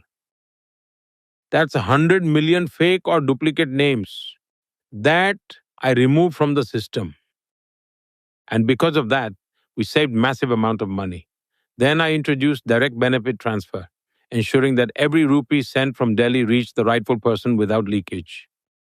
As a result, my country saved nearly 3 trillion rupees that would have otherwise ended up in the wrong hands. Just because of direct benefit transfer through technology, we eliminated middlemen, ensuring transparency in the system. I also introduced the GEM portal for government purchases, which has helped save both time and money. It has increased competition and improved quality. In India, we had an overwhelming burden of compliances. I eliminated 40,000 unnecessary compliances and removed nearly 1,500 outdated laws that served no purpose. So, in a way, my efforts have been about freeing governance from unnecessary dominance and inefficiency. And naturally, when bold changes happen, just like Doge's mission, they become a topic of discussion worldwide. You and Xi Jinping have considered each other friends. How can that friendship be reinvigorated to help de-escalate some of the recent tensions and resume dialogue and cooperation with China? Look, the relationship between India and China isn't something new. Both nations have ancient cultures and civilizations. Even in the modern world, they play a significant role. If you look at historical records, for centuries, India and China have learned from each other. Together, they have always contributed to the global good in some way. Old records suggest that at one point, India and China alone accounted for more than 50% of the world's GDP. That's how massive India's contribution was. And I believe our ties have been extremely strong with deep cultural connections. If we look back centuries, there's no real history of conflict between us. It has always been about learning from each other and understanding one another. At one time, Buddhism had a profound influence in China, and that philosophy originally came from here.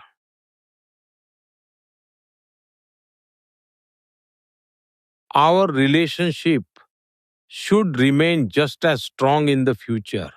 It should continue to grow. Of course, differences are natural when two neighboring countries exist. Occasional disagreements are bound to happen, even within a family. Not everything is always perfect. But our focus is to ensure that these differences don't turn into disputes. That's what we actively work toward. Instead of discord, we emphasize dialogue. Because only through dialogue can we build a stable, cooperative relationship that serves the best interests of both nations. It is true that there have been ongoing border disputes between us. And in 2020, the incidents along the border created significant tensions between our countries. However, after my recent meeting with President Xi, we have seen a return to normalcy at the border. We are now working to restore conditions to how they were before 2020. Slowly but surely, trust, enthusiasm, and energy will return. But of course, it will take some time since there's been a 5-year gap. Our cooperation isn't just beneficial, it's also essential for global stability and prosperity. And since the 21st century is Asia's century, we want India and China to compete in a healthy and natural way. Competition is not a bad thing, but it should never turn into conflict. The world is worried about a brewing global war.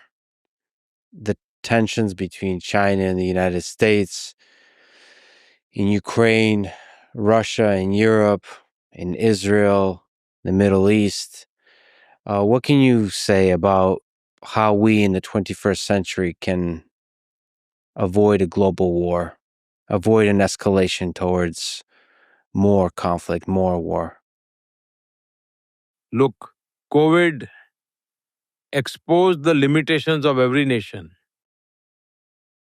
No matter how much we consider ourselves as a great nation, no matter how progressive we think we are, or how scientifically advanced we believe we've become, everyone has their own way of looking at things. In the end, we all found ourselves on the same ground. Every country in the world faced this reality. At that time, it felt like the world would learn from it, that we would move toward a more unified world. Just as a geopolitical order emerged after World War II, many thought something similar would happen post COVID. But unfortunately, instead of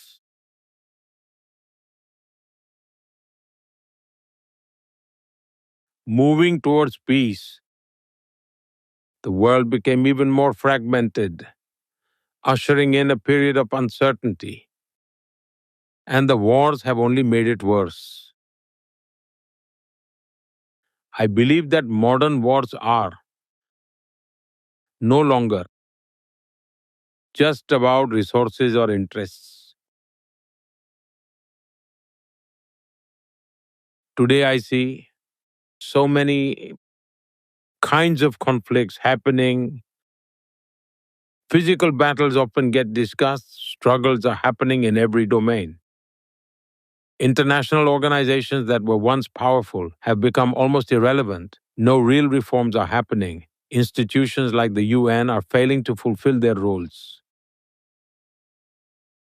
People who disregard international laws and rules continue to act freely, and no one can stop them. In such situations, the prudent choice for everyone is to let go of conflict and move toward cooperation. And a development driven approach is the way forward. Expansionism will not work. As I've said before, the world is interdependent and interconnected. Every nation needs one another. No one can stand alone. And from all the different forums I attend, one thing is clear. Everyone is deeply worried about these conflicts. We can only hope that peace is restored very soon. I'm not very You good at keep this. looking at your watch. No. I barely know what I'm doing, Prime Minister. I'm not very good at this. Okay. You've been through your career and through your life, you have seen a lot of difficult situations in the history of India. One of them, the 2002 Gujarat riots. They're one of the most challenging periods of modern Indian history, when there was violence between Hindu and Muslim citizens of the Gujarat that led to over 1,000 deaths. It revealed the intensity of religious tensions in the region. You were, as you mentioned, Chief Minister of Gujarat at the time. Looking back, what lessons do you draw from that time? And we should also say that India's independent Supreme Court upheld twice in 12 and 22 that you had no involvement in the violence of the 2002 Gujarat riots. But I was wondering if you could speak to the broad lessons you draw from that time. Look, regarding your first point, when you humbly said that you don't know what you're doing, that you're not good at this, I disagree and personally feel you've put in tremendous care. You've done extensive research and have dived deeply into every small detail. So, I think you've done very well. And all the efforts you put in during our conversation and in all your conversations are appreciated. And rather than simply interviewing me, I feel you're trying to deeply understand India. That's why I strongly feel there's genuine honesty in your sincere effort to uncover the truth. And for that sincere approach, I genuinely congratulate you. Thank you. Regarding the earlier events that you mentioned, like the 2002 riots in Gujarat, I'd like to paint you a clearer picture of the 12 to 15 months leading up to that so you can fully understand the atmosphere of that time. For instance, take December 24, 1999, roughly 3 years earlier. An Indian flight from Kathmandu to Delhi was hijacked, redirected to Afghanistan, and landed in Kandahar. Hundreds of Indian passengers were held hostage.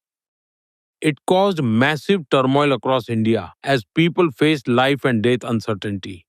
Then, in the year 2000, the Red Fort in Delhi was attacked by terrorists.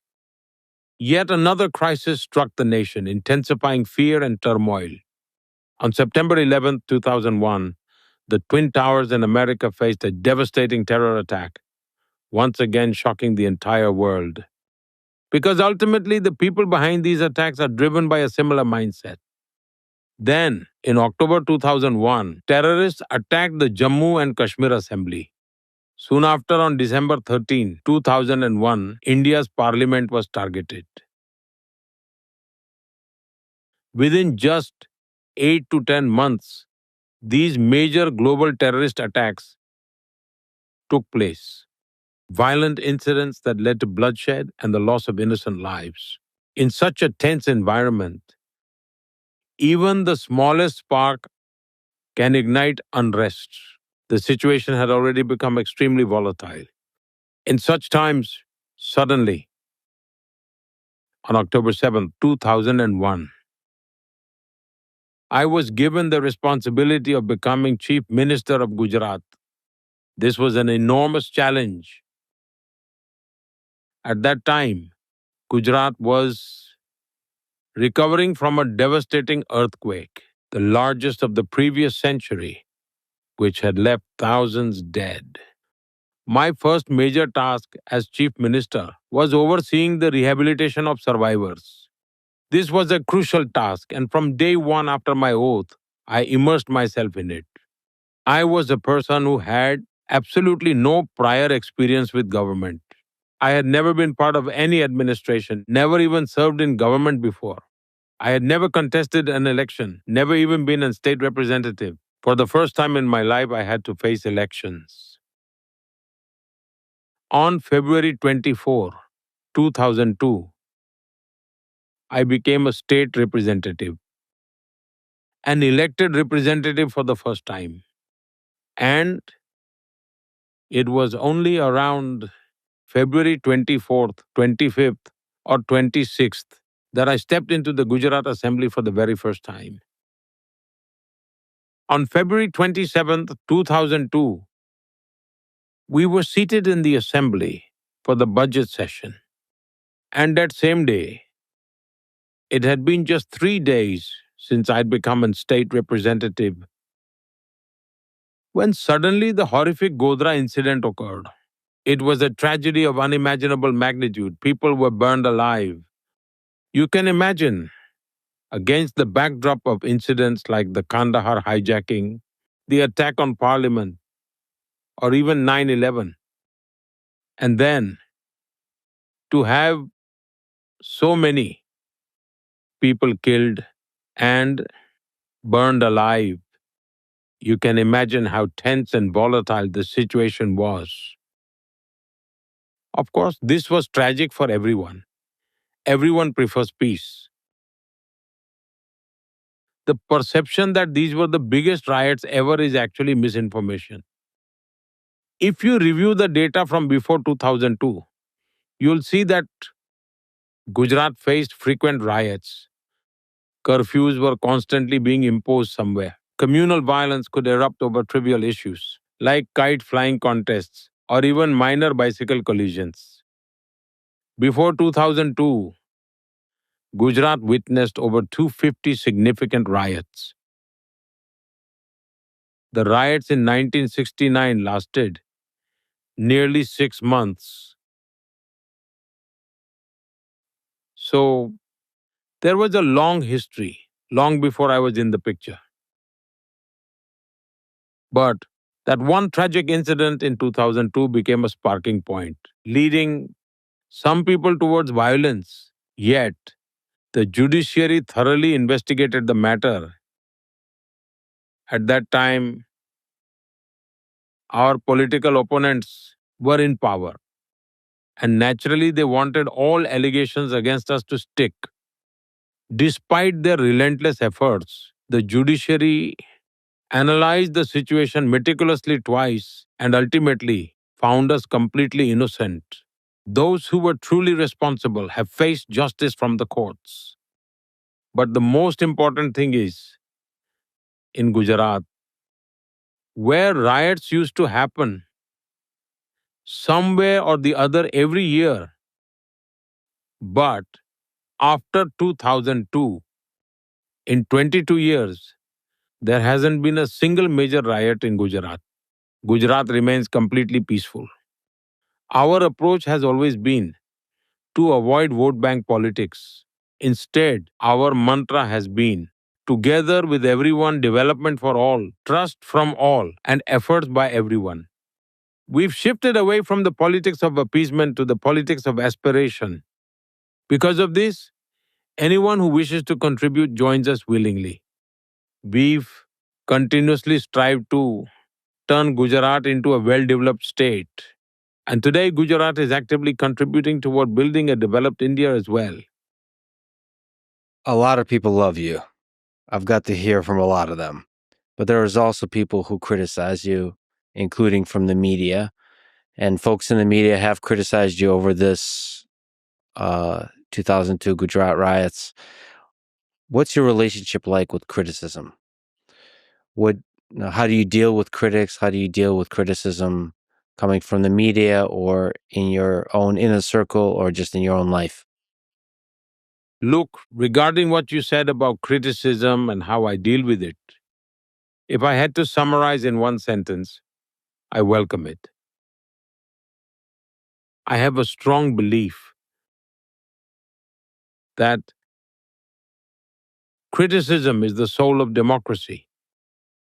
If democracy truly runs in your veins, you must embrace it.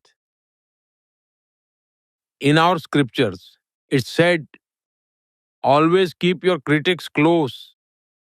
Critics should be your nearest companions because through genuine criticism, you can improve quickly and work democratically with better insights.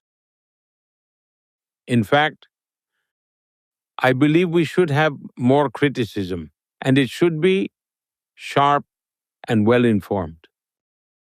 But my real complaint is that nowadays, what we see isn't real criticism. Genuine criticism requires thorough study, in depth research, and careful analysis. It demands finding the truth from falsehoods. Today, people look for shortcuts, avoid proper research, and skip deep analysis.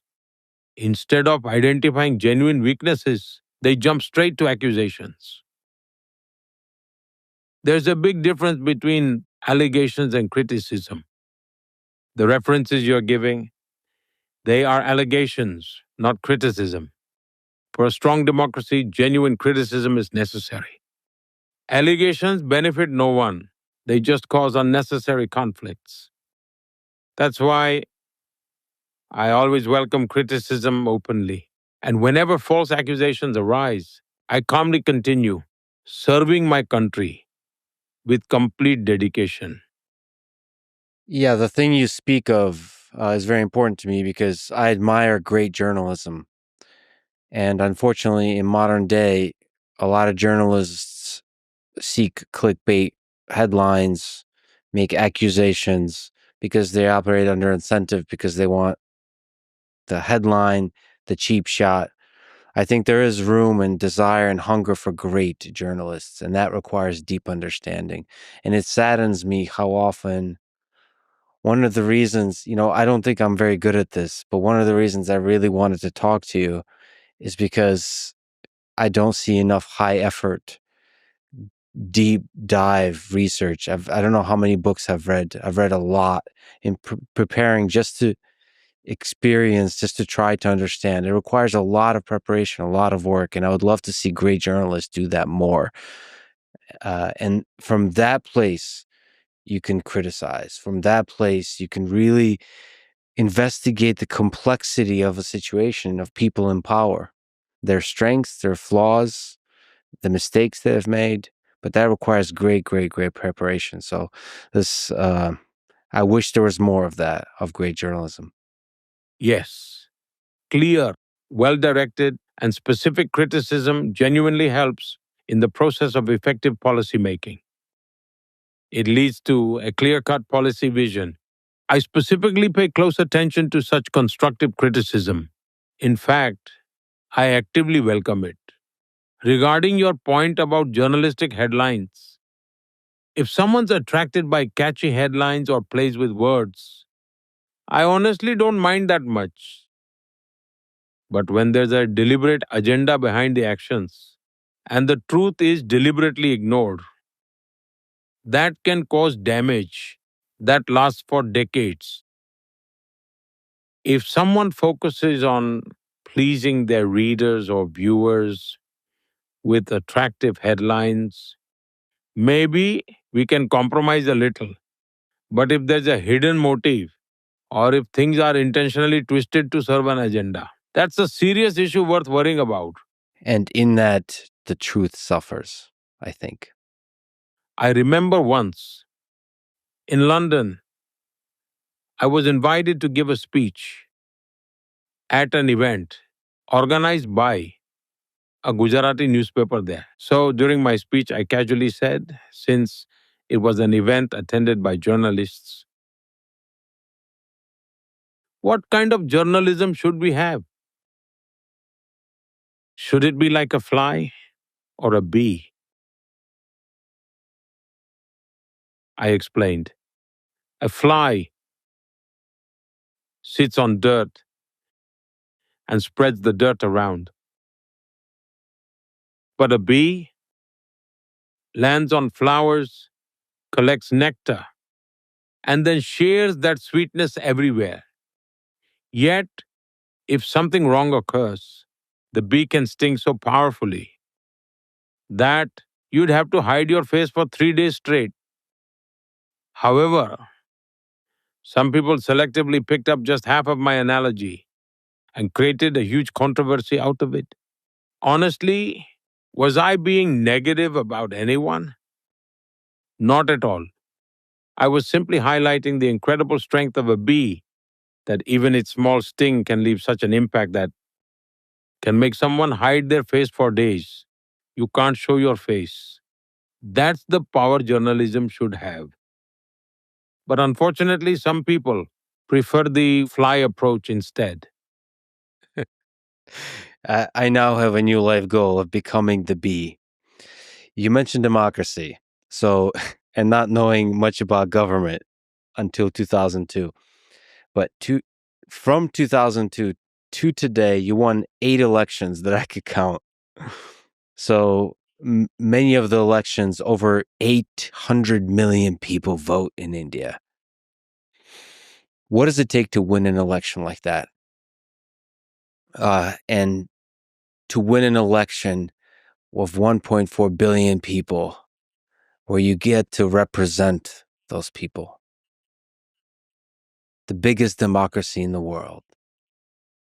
Well, I've been actively involved in politics for years. Before stepping into active politics, my focus was primarily on organizational work. This also included managing elections and strategizing campaigns.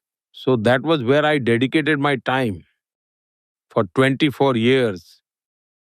The people of Gujarat and India have placed their trust in me to lead with unwavering dedication and a deep sense of duty. I try to fulfill the sacred duty entrusted to me by the people I revere as divine. I remain committed to honoring their trust ensuring it never falters. And they see me for what I truly am. My government is committed to ensuring welfare schemes reach every citizen. Every scheme must reach its intended beneficiaries. Every beneficiary must be treated equally. No one should face discrimination on caste, creed, faith, wealth, or ideology. We must strive to ensure the well being and prosperity of everyone. This way, even those not directly benefiting never feel left out or treated unfairly. They find comfort in knowing they too will benefit in due course. This fosters a deep sense of trust, and trust is the cornerstone of my governance model. Secondly, my governance flows beyond the ebb and flow of elections. My governance is rooted in the people, not the polls. It is committed to the well being of my citizens and the greater good of the nation. As you may know, I had once set out on a quest for spiritual awakening. So now I revere my nation as the divine itself, and I now revere the people as a manifestation of the divine. Like a devoted priest, my heart is set on serving the people. I don't distance myself from the people. I live among them as one of them. And I tell everyone I work with, if you work hard, I will work harder.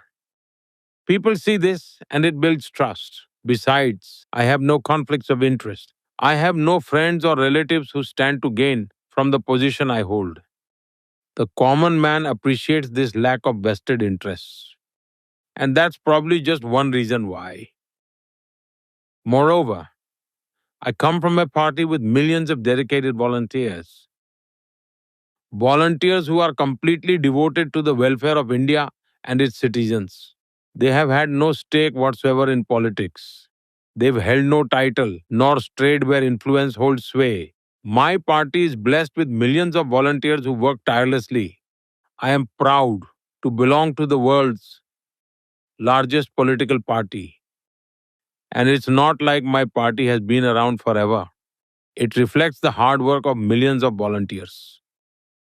Their selfless service is widely recognized and valued by the community. It fortifies people's trust in the BJP, echoed in the election results.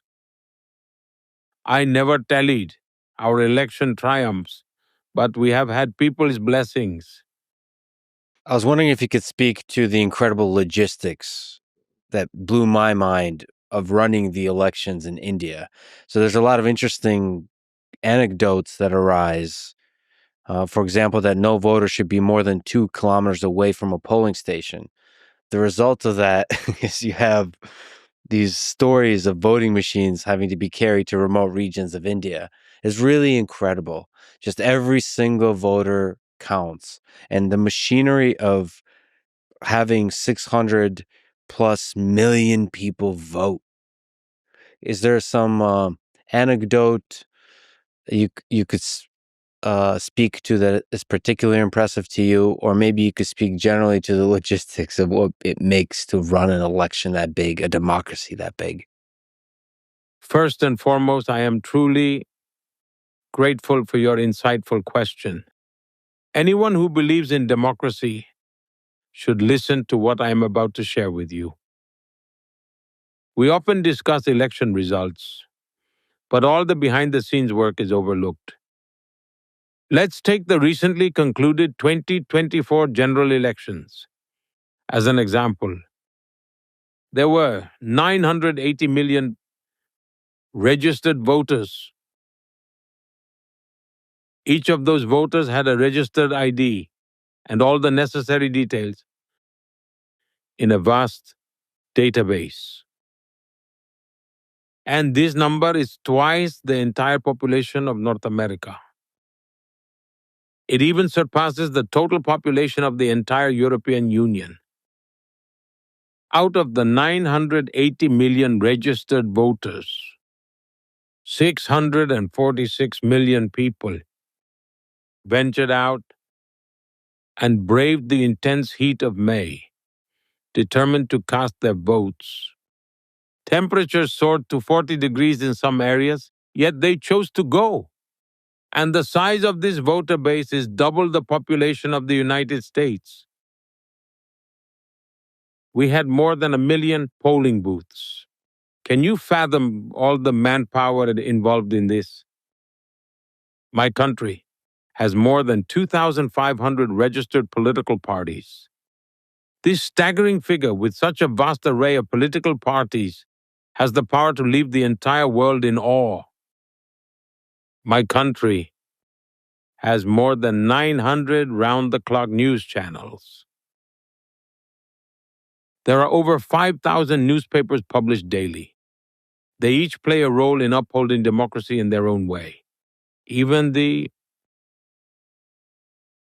humblest villages here embrace technology with remarkable swiftness, while some other countries take months to declare election results. We announced the results within a day, despite the mind-boggling number of voters. And you were spot on in saying that even the remotest villages have polling stations. We even use helicopters to transport polling stations. I believe Arunachal Pradesh has the highest altitude polling booth on record. In Gujarat, a polling booth was set up in the Gir forest for just one voter who was in the middle of nowhere, but we ensured a polling booth was set up for them. All I mean to say is that we truly leave no stone unturned in our unwavering commitment to strengthening democracy, ensuring that we are always fully prepared and election ready, no matter the circumstances. I firmly believe that India's Election Commission sets a global standard as a benchmark for conducting free and fair elections. It is the apex decision maker. This in itself is such a remarkable story that the world's top universities should consider it a case study. They should analyze the management behind it as a valuable learning example. Given the sheer number of voters, can you truly grasp the immense depth of political awareness? All of this will make for an excellent case study for the younger generation worldwide. To me, I love democracy. This is one of the main reasons I love the United States, but there's just nothing quite as beautiful as democracy when it functions in India. Like you said, 900 million people registered to vote. It really is a case study. It's beautiful to see that many people come together willingly, passionately casting a vote for some person to represent them. Like they're putting their heart in that. It's really important for a person to feel like their voice is going to be heard. It's beautiful. Speaking of which, you are loved by a lot of people. You are one of the most powerful humans in the world. Do you sometimes think about whether this much power has a corrupting effect on your mind? Especially across the many years that you've been in power. Well, I don't think the word powerful quite reflects the journey of my life. I can never claim to be powerful, for all I am is a humble servant. I even identify myself as not the Prime Minister, but the Prime Servant. And service is the guiding principle of my work ethic. As far as power is concerned, it is something I have never bothered about. I entered politics not to play power games, but to serve, rather than seeking power. I stay committed to doing and getting work done. I am more focused on productivity than power. I have always dedicated myself to serving the people. I have always devoted myself to bringing about a positive change in their lives. Like you mentioned, you work a lot. You give your whole soul to your work. Do you ever get lonely?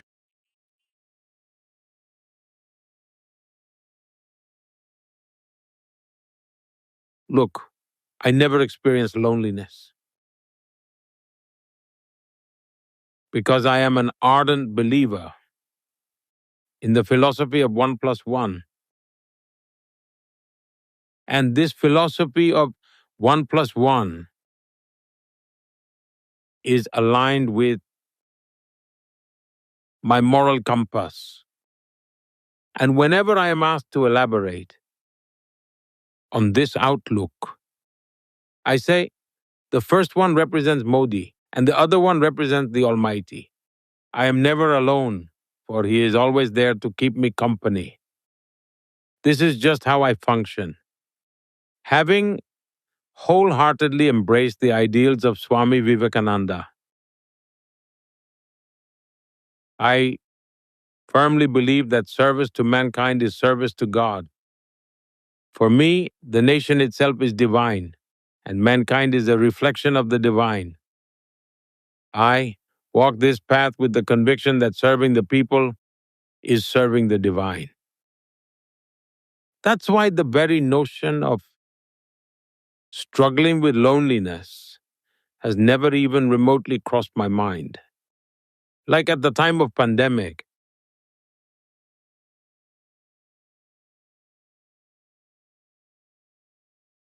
with the lockdown and traveling restrictions in place, I came up with a way to make the most of my time.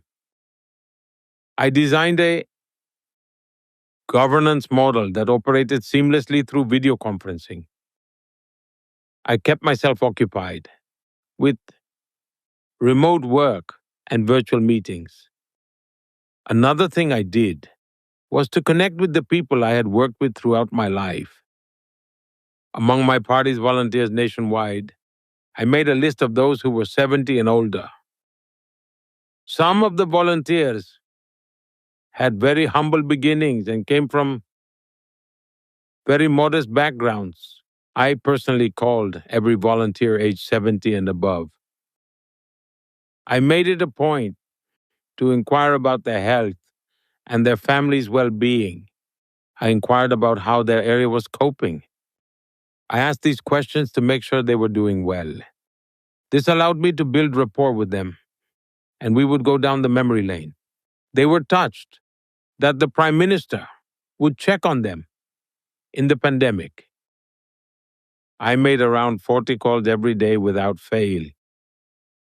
I carried on with this throughout the pandemic. It gave me the chance to reconnect and relive old memories with familiar faces.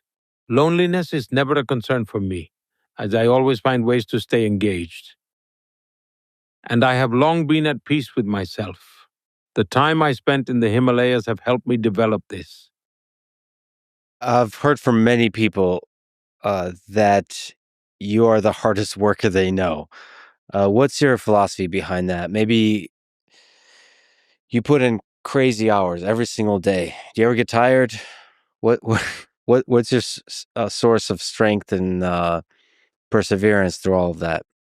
Look, first of all, I don't believe I'm the only one working. I look at the people around me and always think, these people work harder than I do.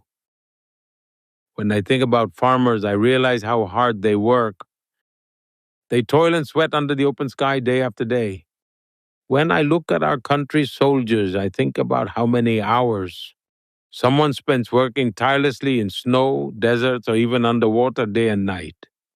When I see a laborer, I think about how hard they're working. I always think about how hard our mothers and sisters work in every family for the happiness of the family. They're the first to wake up and the last to go to bed, taking care of everyone in the family, while also managing social responsibilities. Thinking of all this, I'm in awe of how hard people work. So I think, how can I sleep? How can I relax? So naturally, the motivation is right in front of my eyes. Those very things around me keep me motivated. Secondly, my responsibilities keep pushing me forward. The responsibilities entrusted to me by my fellow citizens always remind me that I'm not here to enjoy privileges. I will always give it my absolute best. Perhaps there are a couple of things I may not accomplish, but there will never be a lack of effort or hard work from me. And when I was campaigning in 2014, I had made a promise first in Gujarat and later across India. I promised my fellow citizens that I will never fall behind in hard work for my country.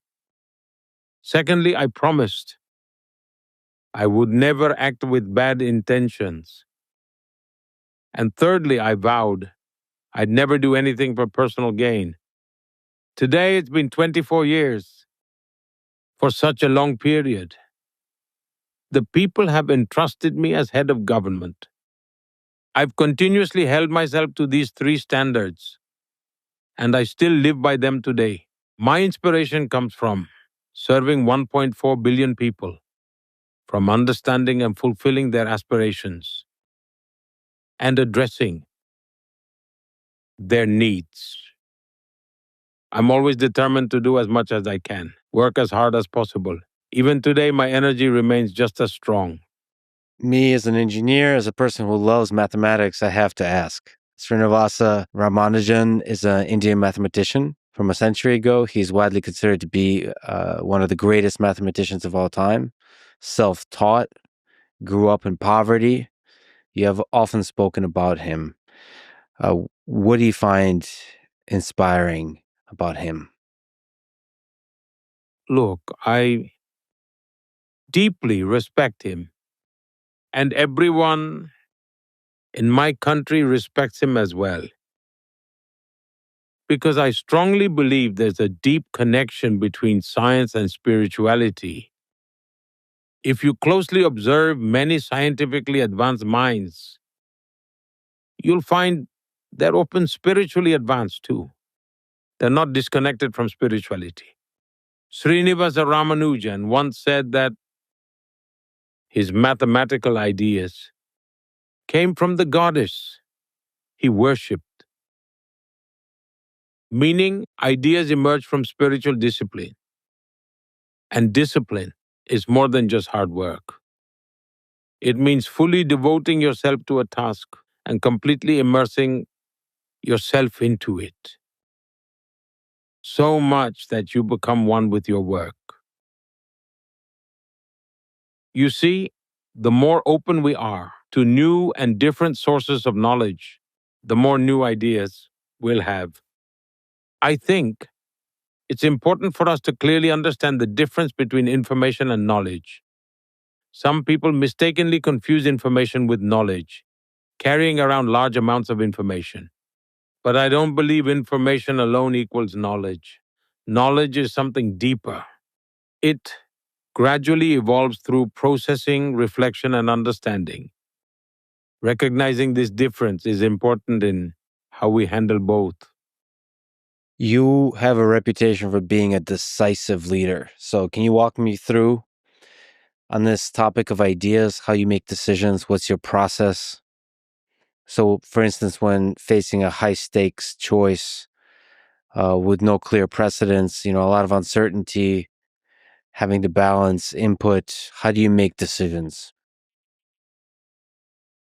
There are many factors to my decision making. First,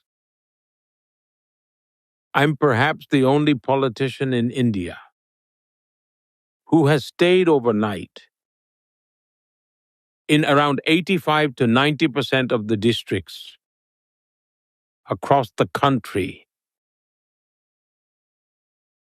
This was before my current role. I used to travel extensively.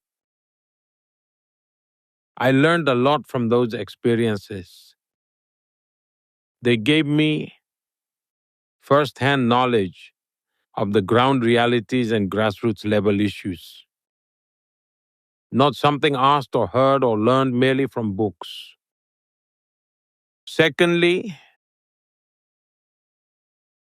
From a governance perspective, I carry no baggage of any kind.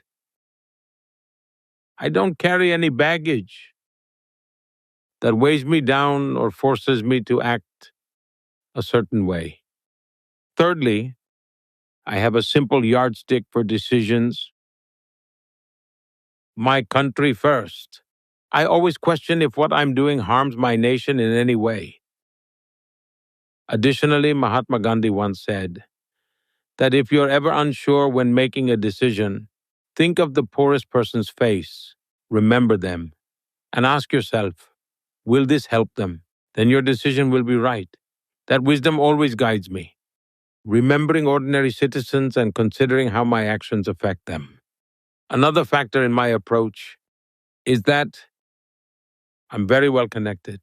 In my administration, my officials know this well and probably feel overwhelmed by it, by the fact that my information channels are numerous and are very active. Because of that, I receive lots of insights from various sources. So, when someone comes to brief me, that's not my only source of information. I always have additional perspectives available to me. Another thing, I maintain a learner's mindset. Suppose I'm not familiar with something and an official explains it to me. I approach them like a student and ask, can you clarify this? How does it work? Then what happens next and how? And whenever I have different information, I deliberately play devil's advocate and ask challenging questions. I thoroughly analyze the issue from multiple angles, hoping that careful evaluation will yield something valuable. Then, once I converge toward a decision or action that is worth taking, I share the idea informally with like-minded people just to gauge their reactions and see how they respond, gathering insights and feedback before moving forward. Until finally, I have a strong conviction that my decision is right. This entire decision-making process doesn't actually take much time. My speed is very fast. Let me share an example. How did I make decisions during COVID? I had Nobel Prize winners advising me, giving countless economic examples from around the world. They'd say, this country is doing this, that country did that, you should do it too. Renowned economists constantly bombarded me with suggestions. Political parties pressured me relentlessly, urging me to spend huge amounts of money. But I didn't act immediately. I paused and reflected. What exactly should I do? Then, considering the unique conditions of my own country, I made a clear decision. I wouldn't let the poor sleep hungry. I wouldn't allow social tensions to arise over basic daily needs. These core principles guided my approach. The entire world was in lockdown. Global economies were collapsing. Everyone pressured me to empty the treasury, print more currency, and flood money everywhere. But I decided that this was not the right economic route to follow. And so instead, the path I chose, after carefully listening to experts, understanding their opinions without opposing them, and combining their advice with my own country's situation and my personal experiences, created a system that worked effectively.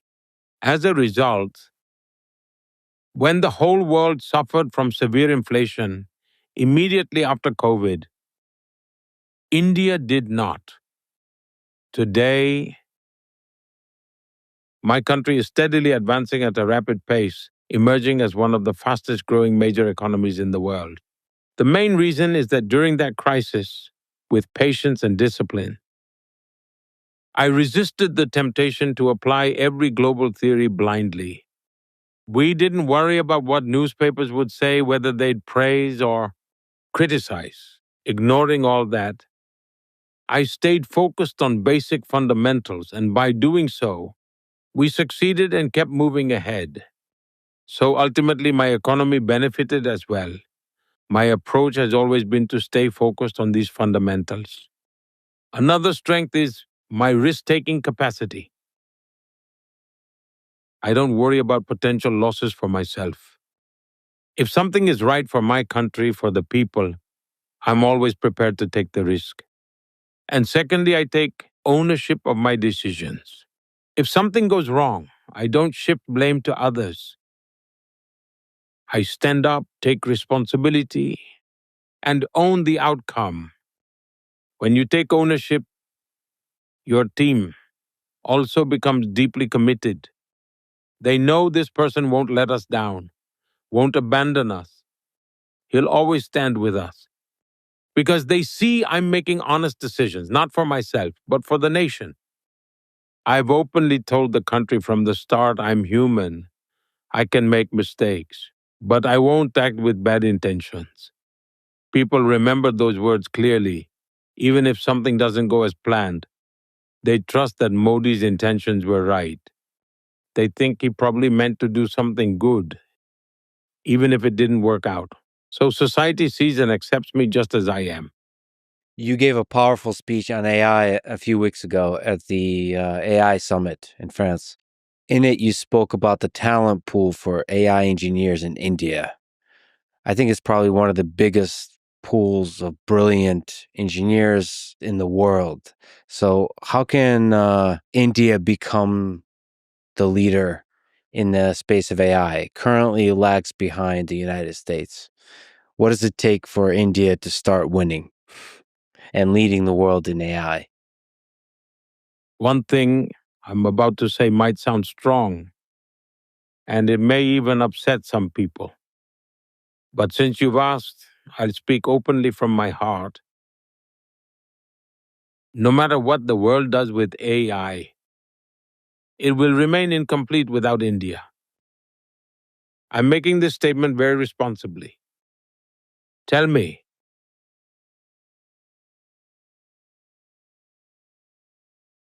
you've heard my speech at the AI summit in Paris on global cooperation. What do you think? Can anyone develop AI entirely on their own? What is your perspective on this? So you gave actually in your speech a brilliant example of the positive impact of AI and the limitations of AI. I think the example you gave is when you ask it to generate an image of a person writing with their Left hand. left hand, it's always going to generate a person writing with their right hand. So, in that way, the West creating an AI system where India is not part of that process is always going to generate the person with the right hand. It's an essential part of what the world is historically, but especially in the 21st century. I agree. I believe AI development is fundamentally a collaboration. Everyone involved supports one another through shared experiences and learning. India isn't just developing theoretical AI models, it is actively working on and bringing to life AI driven applications for very specific use cases. To ensure that GPU access is available to every section of society, we have already created a unique marketplace based model to ensure its broad accessibility. A significant mindset shift is taking place in India. Though historical influences, traditional government procedures, or the lack of strong support infrastructure made us appear as lagging behind to others. Take 5G, for example. The world initially believed we were far behind. But once we started, we became the fastest nation globally to roll out comprehensive 5G networks. Recently, an American company executive visited me and shared his experiences about this very fact. He told me that if I were to advertise in the US for engineers, I would only receive enough applicants to fill a single room at best. But if I do the same in India, even a football field wouldn't be enough to hold them. This indicates that India has access to an extraordinarily vast pool of talent, and that's our greatest strength. After all, artificial intelligence is fundamentally powered, shaped, and guided by human intelligence. Without genuine human intelligence, AI can't thrive or progress sustainably. And that real intelligence exists abundantly in India's youth and talent pool. And I believe that's our greatest asset. But also, if you look, many of the top tech leaders, first of all, tech talent, but tech leaders in the US are of Indian origin. Sundar Pichai, Satya Nadella, Aravind Sarvanas. You've met with some of them. What spirit of their Indian origins do you think they carry in them that enables them to be so successful? Look, Indian culture emphasizes that there should be equal respect for the place where you're born and the place where you work. There should be no difference. As much as there is dedication to the land of birth, there should be the same sense of dedication to the land of work. You should always give your best wherever you are. Because of these rich cultural values, every Indian strives to give their best effort, regardless of their role or position. They don't wait until they're in senior roles, even in smaller roles. Secondly, they never get involved in anything questionable or unethical. They tend to remain dedicated to what's right and ethical. Their nature is collaborative. They easily get along with others. Eventually, for success, just having knowledge isn't enough. The ability to work effectively as part of a team matters significantly more. Understanding people and harnessing their abilities is an incredibly valuable skill. Generally, people raised in India, especially those coming from joint families and brought up in an open society, find it easier to lead complex tasks and large teams effectively. That's why today, in major corporations across the globe, you'll find Indians holding key leadership positions. And the problem solving abilities, along with the analytical thinking of Indian professionals, are truly exceptional. I believe this capability is so strong, it makes Indians globally competitive and extremely valuable on the international stage.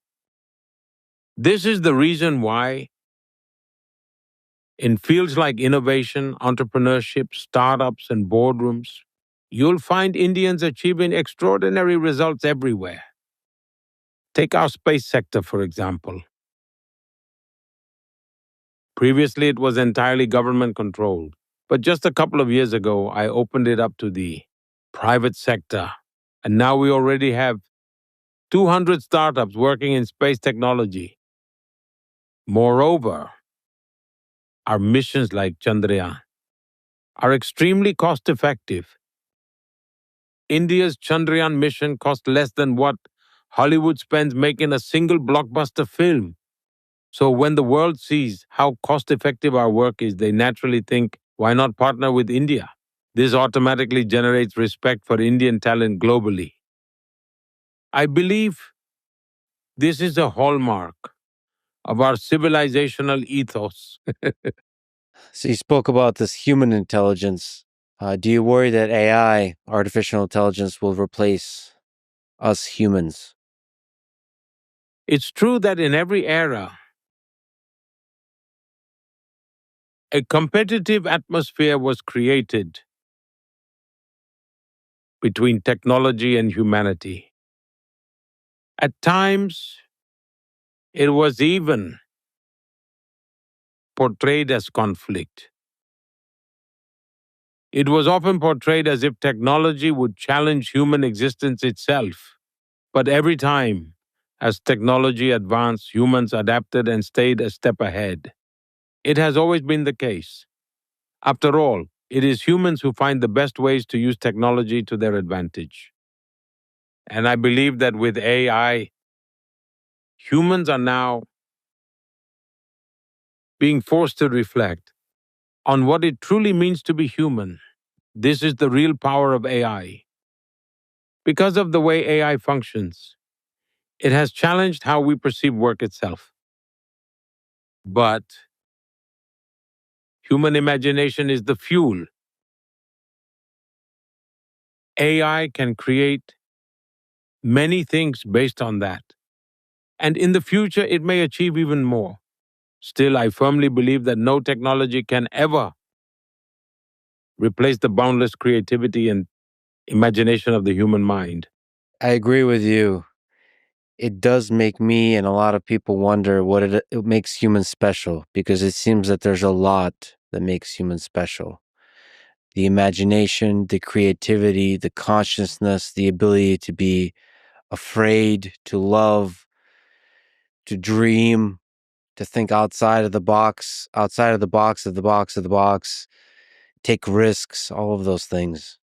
Now, look, humans have an innate ability to care for each other, the natural tendency to be concerned about one another. Now, can someone tell me, is AI capable of this? This is one of the big open questions of the 21st century. Every year, you host the Pariksha Parchacha, where you interact directly with young students and give them advice on how to prepare for exams. I watched a bunch of them. So you give advice on how to succeed in exams, how to manage stress, all those kinds of things. Uh, can you explain at a high level the different exams that students in India need to take in their education journey and why it's so stressful? By and large, a strange mindset has developed in society today. Even schools measure their success by students' rankings. Families too feel pride when their child achieves a high rank because they believe it improves their educational and social status. This mentality has resulted in increased pressure on children. Kids also began feeling that their entire lives depend on 10th and 12th grade exams. We've introduced significant changes in our new education policy to address this issue. But until those changes take effect on the ground, I feel another responsibility. If our children face challenges, it's my duty to listen to them, understand them, and ease their burden. In a way, when I conduct Pariksha Pe Charcha, I get insights directly from the students, understand their parents' mindset, as well as the perspectives of people in the educational field. So, these discussions don't just benefit the students, they benefit me too. Exams are valuable for assessing knowledge in a specific domain, but they can't become the sole measure of someone's overall potential. Many people may not score high academically, yet can hit a century in cricket because that's where their true strength lies. When the focus shifts to actual learning, scores tend to naturally improve. I remember when I was a student, I had a teacher whose learning techniques still greatly appeal to me today. He would give us children specific instructions. To one child, he would say, "Tomorrow, bring exactly 10 chickpeas from home." To another, he might request, "Bring 15 grains of rice, no more, no less." A third child could be told, "Bring 21 mung beans, precisely that number." Different students got different quantities and varieties. So each child would think, "I need to get exactly 10." And counting them at home helped them memorize numbers naturally. Then they'd learn what chickpeas were. And after returning to school, they'd pool it all. The teacher would then ask, Take out 10 chickpeas, 3 chickpeas, 2 mung beans. This way, children learned math and could identify chickpeas and mung beans effortlessly. I'm talking about early childhood education here. Such learning techniques educate children without burdening them, and we've incorporated similar methods into our new education policy. When I was in school, I observed one of my teachers using an innovative idea. On his very first day, he placed a diary on the table and said, "Whoever arrives earliest each morning will write one sentence in this diary along with their name. The next student would then need to write a related sentence." At first, I'd rush to school very early every day. Why? So that I could write the first sentence. I once wrote something like, "Today's sunrise was magnificent." It filled me with energy. I'd write my name, and whoever arrived after me had to write something connected to the sunrise as well. After a few days, I realized my creativity wasn't improving much from this. Why? Because I'd arrived with a fixed thought already in mind and simply write it down. So I decided I'd start going last instead. What happened then was that I'd read what others had written first and then tried to give my very best. As a result, my creativity began to improve even more. Sometimes, teachers do these small, simple activities that greatly impact your life. These experiences, combined with my own background in organizational work, made human resource development a key area of focus for me. That's why I engage with children through events once or twice each year. And over time, these efforts have resulted in a book that's benefiting thousands of children, serving as a valuable reference for them. Can you speak a little bit more uh, by way of advice to students of how to be successful on their path in their career, how to find the career, and how to find success in India, and just to all the people across the world who find inspiration in your words? I believe that whatever task you get, if you perform that task with complete dedication and sincerity, they inevitably become an expert sooner or later. And their enhanced capabilities open doors to success while working. One must continually strive to improve their skills and should never underestimate their ability to learn. When someone constantly neglects their learning ability, they limit their growth. But those who look beyond their tasks and observe what others around them are doing, their capacity can double or even triple. To young people, I'd say this clearly: there's no need to feel discouraged. There's certainly some task out there destined just for you. Don't worry. Focus on enhancing your skills, and opportunities will come.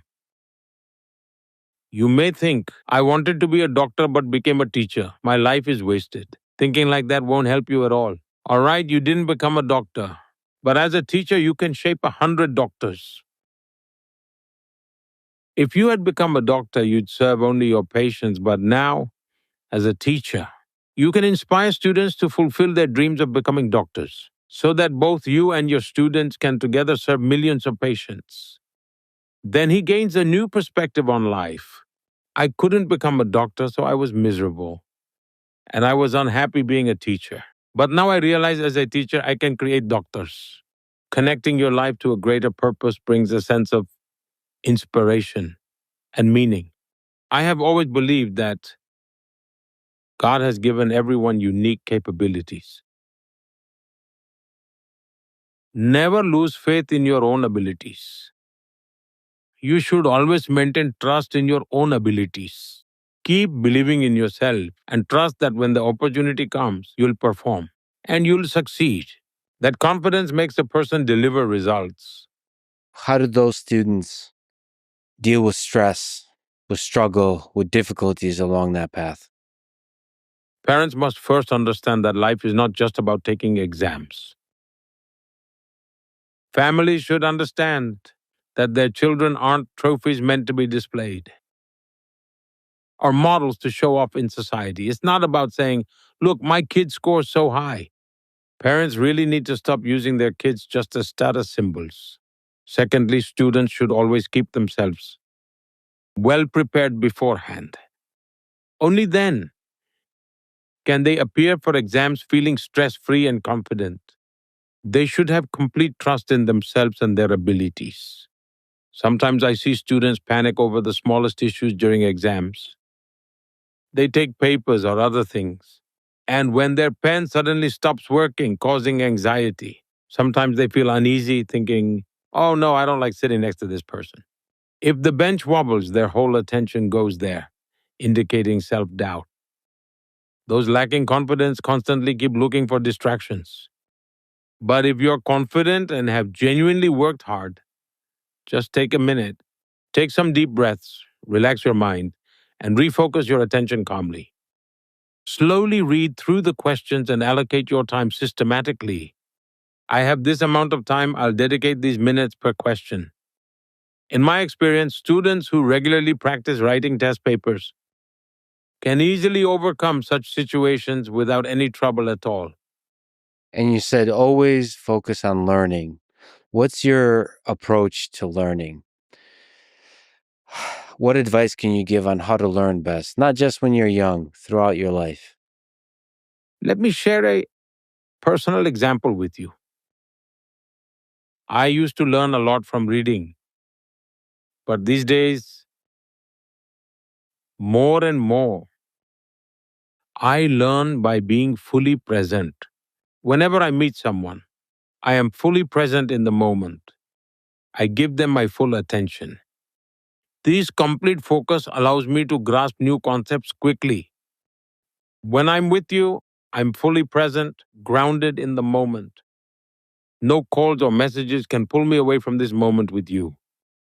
I am fully present, focused on the here and now. That's why I always believe this is a habit everyone should embrace. It will sharpen your mind and improve your learning ability. Besides, knowledge alone cannot light the way. You must immerse yourself in the flow of practice. You cannot master driving merely by reading the life stories of great drivers. You must get behind the wheel and take the road yourself. You must dare to take risks. You can never master the road if fear of accident or death holds you back. I truly believe that those who live in the present are the ones who live their life to the fullest. That's because they know that every moment lived has already slipped into the past. So you must embrace the moment before it fades into the past. Otherwise, chasing the future only turns the present into the past. It's not a trade worth making. Most people stress so much about the future that their present quietly slips away. Before they know it, the moment has already faded into the past. Yeah, I've heard a lot of stories of you having meetings with people, and it's usually all the distractions are there's no distractions. It's just two human beings, just like this, and just focused on the moment and the interaction. That's a really beautiful thing. And today really is a gift that you would give that focus to me. So thank you. Let me ask maybe a difficult, maybe a human question. Do you contemplate your mortality? Are you afraid of death? Can I ask you a question instead? Sure. I have a very Interesting question. Life and death are two sides of a coin, but which of the two is more certain? Death. Exactly. Now, with that out of the way, we know for a fact that life itself is a whispered promise of death. And yet, life is also destined to flourish. So, again, in the dance of life and death, only death is certain. So, why fear what is certain? That's why you must embrace life instead of fretting over death. That's how life will evolve and flourish, for it is uncertain. That's why you must commit to enriching, refining, and elevating your life so you can live fully and with a purpose before death comes knocking. That's why you must let go of the fear of death. After all, death is inevitable, and there's no use worrying about when it will arrive. It will arrive when it's meant to. What gives you hope about the future, not just of India, but all of human civilization, all of us humans here on Earth? Well, I am an optimist at heart. Pessimism and negativity are simply not ingrained in my mindset. They don't align with the way I think. That's why I always gravitate toward the bright side instead. If we take a moment to reflect on the history of mankind, we see the incredible crisis humans have overcome with resilience and strength. We also see the major changes humanity has embraced to evolve with the times. And this continuous transformation has carried on for millennia. In every era, it is in human nature to adapt to the ever flowing current of change.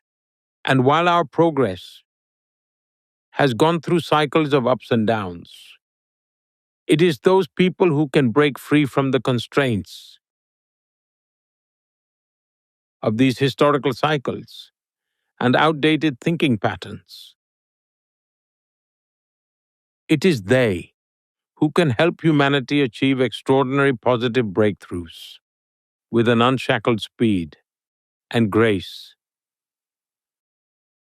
transcending the limitations of the old way of doing things by embracing change. In this moment, I was wondering if you could guide me perhaps through a Hindu prayer or meditation for a few moments. I learned, I'm trying to learn the Gayatri mantra. Uh, and in my fast, I was trying to do the chants. Perhaps I could try chanting. You could tell me about the importance of this mantra and maybe others in your life, in your spirituality. Should I try? Yes, please. Om Bhuva Svaha Tatsavitu Varenyam Bhargo Devasya Dhimahi Diyo Yo Naha Prachodaya. How'd I do? It's okay. You did great. Om Bhurbhuvah Swaha Tat Saviturvarenyam Bhargo Devasya Dhimahi Dhiyo Yo Na Prachodayat. This mantra is dedicated to the radiant power of the sun and is considered a powerful tool for spiritual enlightenment. Many mantras in Hindu philosophy are deeply intertwined in some intricate and interesting ways with science and nature, each woven into different facets of life. Chanting mantras on a daily basis brings profound and lasting benefits. In your own spirituality, in your quiet moments, when you're with God, where does your mind go? What role do mantras play when you're fasting, when you're just alone with yourself? The word meditation has been overused to the point that it feels like a cliche. In Indian languages, we usually refer to it as dhyan. If I associate dhyan to meditation, it might seem burdensome to some. One might think, this is too difficult. I'm not an enlightened being. But it's not rocket science. It just means freeing yourself from distraction. For example, even when you're in class, your mind wanders to recess. All you think about is lunch, not the lesson. Meditation is simply being present in the moment. I recall an incident from my time living in the Himalayas. There I encountered this wise sage. He taught me a simple, practical technique. It was nothing spiritual. There are several little streams in the Himalayas. He positioned a large leaf to catch water from one of those streams and placed an upside down bowl below so water would drip rhythmically from the leaf onto the bowl. He asked me to focus only on the dripping water, ignoring all other sounds. Ignore the chirping birds and the soft rustle of the breeze. He would place the leaf, and I would meditate there for hours. I felt my mind slowly tuning into the rhythmic sounds of the water droplets falling onto the bowl, like a melody guiding me into deep focus. And it's not like I was chanting mantras or reciting God's name. I like to call it the divine resonance. It was by tuning into that divine resonance that I learned the art of concentration. This practice slowly evolved into meditation. Sometimes you happen to stay at a fancy hotel. You get a lavish, luxurious room. The decor is impeccable. And you have been wholeheartedly fasting. But there's a dripping faucet in the bathroom. That faint sound is enough to make a luxurious room feel worthless. At times, we realize the value of concentration in life's inner journey. We come to appreciate the difference a little bit of concentration can make. One very interesting concept comes to mind from our scriptures. Since we spoke about life and death, I would like to quote a mantra. Om Purnamadam Purnamidam Purnatma Purna Madochyate. In other words, all life is part of a complete circle. And this mantra emphasizes the path to achieve that completeness. Similarly, Hindus never focus solely on individual well-being. Sarve bhavantu sukhina, sarve santu niramaya. In other words, we wish for the well-being and prosperity of all. Sarve bhadrani paschyantu, ma kaschid dukh bhag bhavet. This mantra encompasses the idea of universal well-being and prosperity. And you know how this mantra ends? Om Shanti Shanti Shanti. Every Hindu mantra ends on the same note. Peace, peace, peace. These ancient and powerful rituals born in India have emerged from thousands of years of the spiritual practice of sages. They connect us to the essence of life. Shanti, Shanti, Shanti. Oh. Thank you for this honor. Thank you for this incredible conversation. Thank you for welcoming me to India. And I can't wait to break the fast with some Indian food tomorrow. Thank you so much, Prime Minister. This was an honor. I am thankful for the opportunity to have this conversation with you. After fasting for 2 days, I recommend you ease into eating slowly. And I hope you reap great benefits from this fasting experience. I've explored several new realms of thought for the first time ever with you today. I had long kept those thoughts tucked away within myself. But today you brought those thoughts to light. I hope Thank you. I hope your viewers may enjoy this.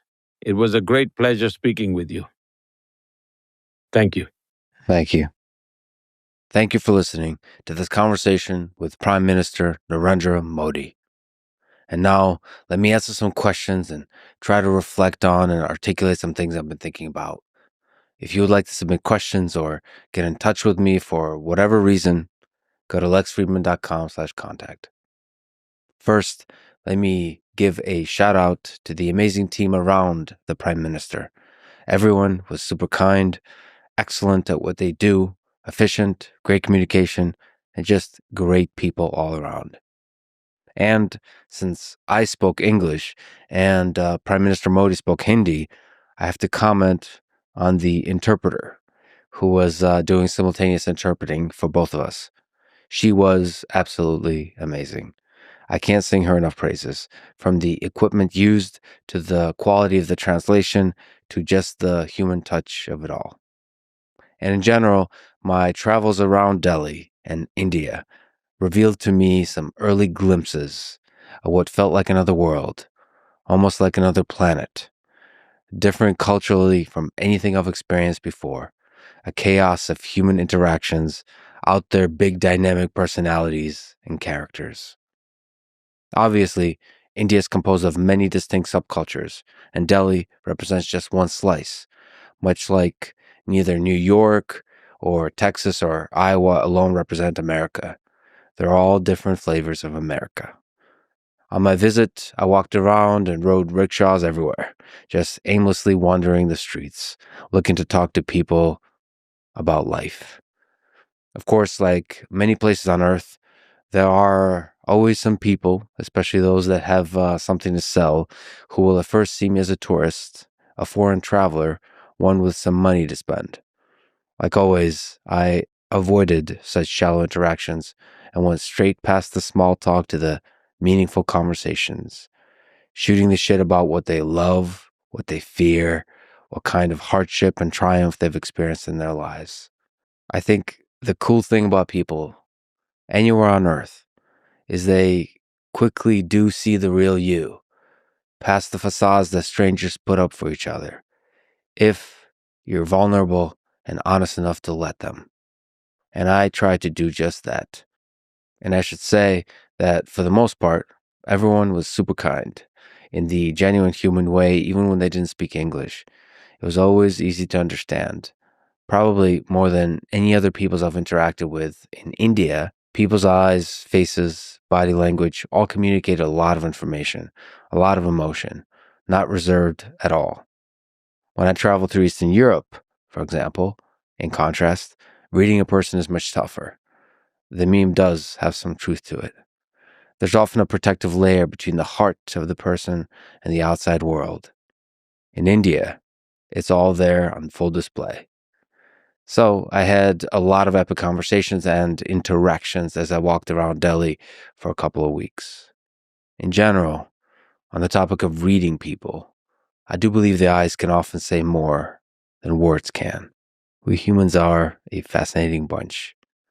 There really is a deep, turbulent ocean behind the surface waves we show the world. In some sense, what I try to do in conversations, on and off the mic, is to get to that depth.